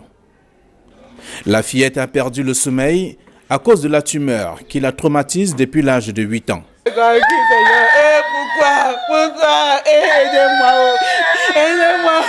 Cette année-là, tout est parti d'une douleur dentaire qui a mis fin à ses études et ouvrir la porte à la souffrance. Tous les jours, elle pleurait, maman j'ai mal à la dent, maman j'ai mal à la dent. Je dis que ouais, on va le faire comment? Je dois même le cacher, les calmants, ça ne baisse pas. Je suis allée à Bingo, j'ai expliqué le problème. On a dit qu'il faut arracher, comme elle pleure beaucoup, il faut arracher la dent.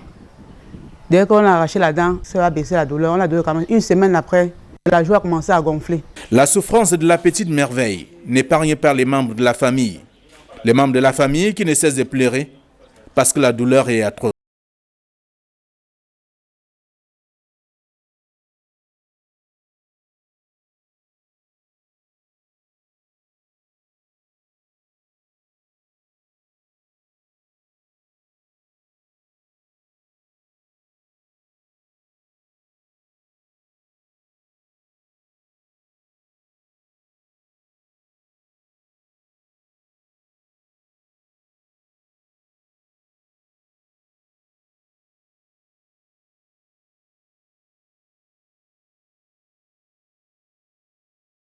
Papa, mais les pouvoirs ont dans le diable, ça peut que ça peut pas que Cette famille pleure. Elle pleure parce qu'elle est à bout de souffle, car la solution à la maladie de Merveille peine à être trouvée. Le périple engagé pour comprendre les raisons de la maladie de Merveille a connu son escale idéale à l'hôpital La Quintini de Douala. Je suis allée à La Quintini, on m'a demandé, on a consulté tout le conseil, on a que c'est un début de tumeur de cancer. Qu'il faut faire le scanner, on a donné le papier, je n'ai pas pu faire. Le traitement était tellement fort cher, on a que ça va aller, mais ces traitements sont chers. Les produits étaient les 20 000, chaque boîte était 20 000, on produisait chaque 2 semaines, c'était 100 000. Le rendez-vous, après 2 semaines, on arrêtait 100 000 pour aller au rendez-vous pour le traitement. On a suivi le traitement pendant 3 mois. Au fil du temps, la maladie s'est aggravée. Le visage n'a cessé de prendre du volume. Et parmi les éléments qui constituent la prise en charge, il y a la chimiothérapie. Cet autre traitement administré aux patients victimes du cancer n'a pas solutionné le cas de Merveille. Merveille qui a passé plusieurs mois internée dans une formation sanitaire dans la ville de Bamenda, c'est dans la région du Nord-Ouest. Les séances de chimio, ça n'a pas rapporté quelque chose à l'enfant. Si ça rapportait, c'est qu'on ne devrait pas renvoyer l'enfant sur Douala, parce que ça n'allait pas. Le docteur a dit qu'il ne pouvait pas, qu'on ne pouvait pas, qu'on fait rentrer l'enfant à Douala. Et quand ils m'ont appelé, ils m'ont demandé de supporter. Je supporte comme un homme. J'ai dit que bon, j'ai compris. La chimie, oui, c'est là-bas qu'on a commencé la chimie en temps, fin décembre, début janvier. Oui, quand on a commencé la chimie, ils ont fait presque encore 1 mois sur place. Il n'y a pas de changement. On a dit qu'on rentre ici. La famille est désemparée. L'espoir de voir la chimiothérapie résoudre le problème de Merveille s'est estompé. Si on donne lundi, non, on va dire qu'on donne encore l'autre lundi. Donc on donne, ça fait 1 semaine, on donne. Je suis arrivée là, on m'a dit que je vais faire 3 semaines. Pour les chimios là, non. Bon, on a donné. Le jour là, je pars pour qu'on fait l'examen. On fait l'examen. On dit, madame, ça n'a pas donné. Le 3e jour, on a fait. Je dis que bon, comme ça ne donne pas, je vais faire comment? Ça n'a pas changé. Le docteur a dit que ça ne donne pas sur son corps. C'est ce qu'on m'a dit. Donc j'ai dit que oui, papa, j'ai compris. Même sur son carnet, tu vas voir l'examen qu'on fait. On dit que pour que qu'on te met les chimios là, il faut que tu aies 2,5, 3,5. Au sein de l'opinion publique, la chimiothérapie semble être un gouffre à sous qui ne solutionne pas tous les cas de cancer. La chimio, c'est une méthode médicale qui permet de brûler les cellules cancéreuses. Je n'ai encore vu personne guérir de la chimio. Au contraire, quand on fait les cheveux chutent, le corps déprime, ça fait des choses, mais à la fin, je n'ai encore vu personne guérir de la chimio. Une dame qui était aussi malade, plusieurs chimios, mais ça n'a rien donné. Elle a eu un autre traitement palliatif ailleurs. Et puis cette petite fille, vraiment c'est chaque jour, depuis qu'elle est rentrée de l'hôpital, malgré toutes ces séances de chimio, après 2 jours, elle est autrement. Donc quand vous la voyez vraiment, vous sentez que ça ne va pas, ça ne va pas. On m'a dit que la chimio, ça traite la maladie qui est sur l'enfant, mais je ne vois pas le changement sur ma part. Je prie vraiment les hommes de bonne volonté de venir en aide à cet enfant, parce que ce n'est pas mon enfant à moi seul. On ne sait jamais le lendemain. Oh, je suis vraiment dépassé, je suis comme ça, je suis dépassé. C'est franchement dépassé, s'il vous plaît, aidez-nous. Pardon seulement. Moi-même, ça m'aide depuis 5 ans que je souffre le pied. Ça ne finit pas. Je monte et descends le pied. Je me suis interné à Dibamba à l'hôpital. Aidez-moi, s'il vous plaît, je vous en supplie. La chimiothérapie est-elle la solution aux tumeurs cancéreuses? Quelles sont ses limites? Regard Social se penche sur le sujet avec le concours des experts.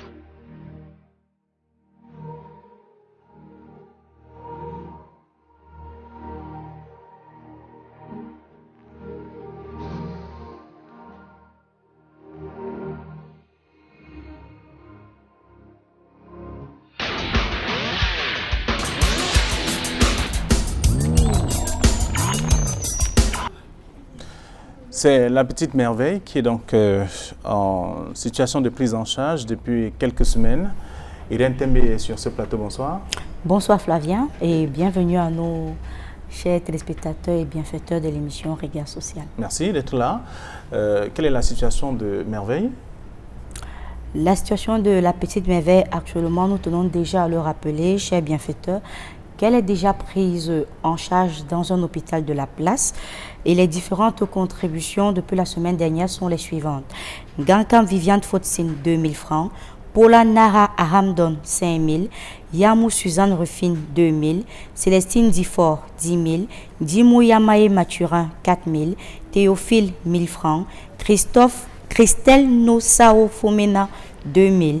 bienfaitrice 3 000, bienfaitrice de Konsamba 6 000, bienfaitrice 5 000, une chrétienne de Douala 2 000, Lonkak Lydie de Bamenda 4 800, Victorine Nomo Ndjinouou, épouse Acha 10 000 francs, Monsieur Talafoué Frédéric 5 000 francs, Kemounye Tamou Jacques 3 000 francs, famille Kwenge Augustine 5 000, Ondoa Vanessa 2200, Ndiachou Johnny Merlin 5000, Rocky depuis Guider 10 000, Madame Mouto Bijou 2500, Sheila Eno 2000, Docteur Toumunta 1200, Emilienne depuis Village 2500, Narcisse Kamdem Simo de Congel-Cam 2000, Kepse 1000 francs, Bienfaitrice 2000, Couple Isola Dipanda 10 000, Monsieur Ebongue 2000, Tegim Igader 1000 francs, Bellamy 1000 francs, Stéphanie 1000 francs, Joséphine 1000 francs, Tebou Apollinaire 5000,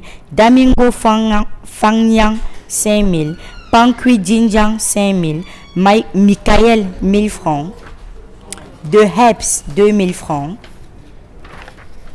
Bela Etame 2000 francs, Ma Odile 1000 francs, une veuve de Konsamba 5000 francs, Monsieur Eric 10 000 francs, Charlie 5 000, Vanessa 2 000, bienfaiteur de Bertois Enya 2 000, bienfaitrice 2 000, Madame Jackie 5 000, Madame Nana 10 000, Woman God in Goodzan Bachibo 10 000, le tout à l'un des États-Unis 26 701 francs, Kintasi 5 000, bienfaitrice 3 000, Mayofo Neval Nathalie 10 000, Denise Félicité Kana 2600, c'est tout ce que je peux faire pour toi 2000, LGS 10 000, Coral Saint-Mercedes de Bangouville 5 000, Monsieur Kefar de Bangouville 5 000, Âme blessée 2 000, Papa de Yaoundé 10 000, bienfaitrice 2 000, Charles Amel Choupou 1000 francs, Tinda Edouard 2500, Marjolie de Ndorpassi 2 2000,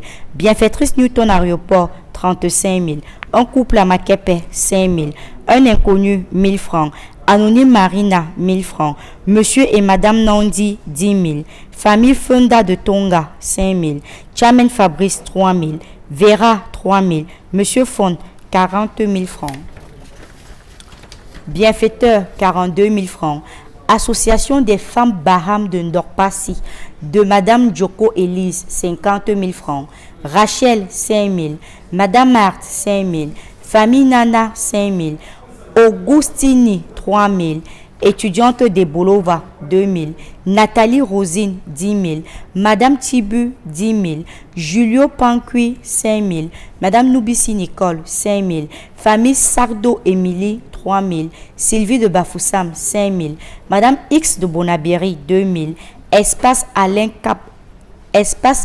Kopko 5 000, Lucas Chamatou 250, Jean de Dieu Chamabe 10 000, Israël de Yaoundé 10 000, Madame Masson Kouedi Marie Ginette à Bruxelles et la famille Nyama Messak à Douala 20 000, une chrétienne de Ndorbonne 5 000, une chrétienne à Bamenda 1000 francs. Nous avons au total, pour le compte de la Petite Merveille, un montant de 3 691 293 francs CFA. Et à la suite de la Petite Merveille, puisqu'elle n'était pas toute seule sur le plateau ce jour-là, nous avions également les contributions de la petite Indira, cancer au bras. Les contributions sont les suivantes. Oscar de Banga Bakoko 2000, les femmes vélées de Ndouala 50 000, Monsieur Obé 310 000, la famille Choupé 2500, président de la mutuelle d'Isakam 10 000, bienfaiteur 5 000, bienfaiteur 10 000, Léopold Simo 3 000, famille Bama 10 000, famille Ayama 10 000, Kisungwana 2 000, famille Lobotedi 5 000, un des fils de feu Papa Tchakounte Eric 5 000, Angéline B 30 000, Zanzoué Fotso Sylvain Lebrun 10 000, Anonyme 5 000, Sonia Kemajou 1000 francs, Ahmed Menunga de la Côte d'Ivoire 4 750, Feudzo Joseph 2000, famille Kena 40 000, Madame Tanque Antoinette 5 000, la famille Mekonchou 5 000, la famille Tabé 5 000, bienfaitrice 5 000, Émeraude de Ngaoundéré 20 000, Nathan Dambadan 2500, Simo Bernadette 4 000, un monsieur de Yaoundé 2000 francs. K. Vincent de Bamenda, 5 000. Famille Pougoué Tchapi, 3 000. Anonyme de la Cité Sikh, 20 000. Gustave, 2 000. Clarisse K. de Kwekam, 2 000. Pardon, Gustave, 3 000. Clarisse K. de Kwekam, 2 000. Jessica Mugri Angui, 1 500. Kazelen Tinda, 1 000 francs. Assemblée Plante de Gloire, 5 000. Madame Poicha Christine, 5 000. Pierre Swop, 1 000 francs. Angèle de Paris, Genya Yopa, 2 000. Christelle Magneux Sakou, 1 500. Madeleine Losengue, 2 000. Florentine Tezo Tinda, 500. Angou Akwani Febe, 2 000. La famille Tala à Douala Makepe, 50 000. Kuichoum, 3 000. Monsieur Hans, 5 000. Gilbert, Parfumerie Carrefour Oyak à Balmayo, 5 000. Papa Conchou, 5 000. Choupou Fauché Bedel, 2 500. Poudjoum, 5 000. Léona Quinty, 10 000. Gustave, 15 000. Gabi Leque, 5 000. Prosper de la Guinée équatoriale, 5 000. Bienfaiteur de Yaoundé, 100 000. Bienfaitrice de PK17, 2 500. Un apôtre de la Divine Miséricorde, 5 000. Une dame de la paroisse Cette Douleur, 5 000. Nicole de Bonamou Sadi, 5 000. CW Puresse of Creative Branche Paroisse Notre-Dame de l'Annonciation de Bonamou Sadi, 50 000. Matagne, 2 500. Famille Penka, 5 000 francs. Madame X de Bonabéry, 2 500 francs. Kitio Rochefort, 15 000. Théophile, 5 000. Famille Kouekou, 5 000. Une veuve de Konsamba, 5 000. Famille Fundab de Tonga, 5 000. Chamen Fabrice, 2 000. Une apôtre de la Divine Providence, 5 000 francs. Nous avons au total un montant de 677 750 francs CFA pour le cas de la petite Indira. Je tiens déjà à le rappeler, chers bienfaiteurs, que nos 2 cas sociaux sont actuellement pris en charge dans des hôpitaux de la place. Et je tiens également à vous rappeler que les numéros de téléphone qui s'affichent au bas de votre petit écran, à savoir le 690 50 50 94 et le 675 35 25 16, sont les numéros de regard social de la rubrique cas social. En dehors de ces numéros, Equinox Télévision à travers regard social ne répond pas, en dehors de ces numéros, ne reconnaît pas d'autres numéros de téléphone. Oui, cette situation est évoquée puisque à travers les réseaux sociaux, il y a des numéros qui défilent. Tout à fait. Portant le logo Equinox. Portant le logo Equinox. Parlant de regard social. Pourtant, des personnes qui font des screenshots de nos passages à l'antenne, de nos cas sociaux et qui diffusent sur les réseaux sociaux en mettant leur numéro de téléphone pour toucher la sensibilité de nos chers bienfaiteurs afin qu'ils puissent effectuer des dons. Donc Equinox Télévision à travers Regard Social se désengage de toute publication qui est différente ou qui va à l'encontre des numéros de téléphone qui s'affichent au bas de votre petit écran. Alors, ce n'est pas la formule utilisée par Equinox, c'est celle de passer par les réseaux sociaux. Il y a bien entendu sur votre petit écran les numéros de téléphone qui s'affichent. Alors, ce ne sont pas les seuls cas de ce soir, il y a le cas de Morel également. Tout à fait, nous avons également le cas de Morel. Nous lirons les contributions à la prochaine émission parce que nous avons ce soir des invités. Très bien. Les invités sur ce plateau, Madame Ebontane Gladys, bonsoir. Good evening. Bonsoir, bienvenue. Vous êtes la présidente de l'association Klibo Women Association of Daniel Mouna Memorial Clinic. Bonanja. Voilà, bienvenue. Thank you very vous much. n'êtes pas seule, vous êtes avec Nangé Adel, qui est membre de cette association. Bonsoir également. Bonsoir. Alors, qu'est-ce qui vous amène? Nous sommes là parce que, comme vous pouvez le constater, nous travaillons dans une institution hospitalière et en tant que personnel de santé, la souffrance humaine causée par la maladie nous intéresse. Alors, nous regardons l'émission Regard Social de manière individuelle et nous nous sommes entendus pour pouvoir apporter, faire un geste, apporter notre aide. C'est pour cela que nous sommes là ce soir. Alors, la présidente, l'idée est partie de qui, de vous ou bien de tout le monde? The association. Idea came from the association that we should try to help disabled people we are watching through the Equinox TV. So we are women and we are mothers too. We feel for the mothers who come here, we see them crying. And so it touched us and we said, why can't we give a hand to solve the problems? Le cœur de la femme, de la maman, oui. Mother's heart. That's why we came this evening to come and give them a hand or to wipe their tears with our own small sum so they can treat their patients or their children. D'accord. Alors, vous avez prévu, je vous vois avec une enveloppe de 500 000 francs CFA. Oui. Reparti? Reparti, nous avons considéré 3 cas de fillettes avec insuffisance rénale et 2 cas de tumeurs. Toujours des fillettes. Oui, Présidente, vous voulez nous dire exactement comment vous avez reparti et en fonction du montant? Yes, we saw a lot of mothers crying here, and we said we cannot just satisfy one mother or just take care of one child. So we decided to spread our contribution, the 500,000 francs, to 5 of them. That is 200 for tumors. That's 100 francs for the tumor cases and 100,000 francs for 3 dialysis for 3 children who are having renal problems. D'accord. Alors, Irène, il y a une enveloppe pour les différents cas que vous avez présentés tout à l'heure. C'est vrai que vous aurez l'occasion de lire davantage les situations de ces enfants dans notre édition à venir. Oui, l'association Klibo Women's Association of Daniel Mouna Memorial Clinic de la polyclinique de Bonandio a fait un don de 500 000 francs repartis comme suit. 100 000 francs pour le cas de Indira, 100 000 francs pour le cas de la petite merveille qui est passée tout à l'heure, 100 000 francs pour le cas de Morel, insuffisance rénale âgée de 14 ans, 100 000 francs pour le cas de Princesse âgée de 10 ans, insuffisance rénale également, et 100 000 francs pour le cas de la petite Aubaine âgée également de 7 ans, insuffisance rénale. You say that. Thank you very much. You're welcome. Okay. D'accord. Alors, merci à vous. Merci vraiment.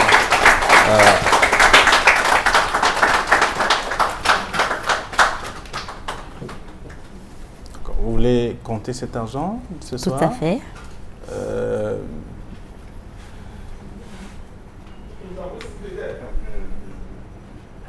D'accord. Alors, c'est cet argent qui a été remis par cette association qui soutient les enfants qui souffrent de l'insuffisance rénale, les cas qui sont passés sur ce plateau. Oui. Merci à vous, mesdames, d'être venues. Merci. Merci également à vous, Irène Tembe, d'être venue sur ce plateau. Merci également à vous, Flavien, pour l'émission de ce soir. Alors, merci à toute l'équipe qui m'a accompagné à réaliser cette autre édition de Regard Social. Georges Mitterrand-Dam, Eric Ouattad, Cédric Chouna, Dani Ouarin-Zedeke, le réalisateur de ce programme, Samuel Tufa, le chef opérateur de Regard Social. Le public qui est toujours là, comme tous les jeudis soirs, pour nous accompagner. Je suis Flavien Dongo. Bonsoir à tous.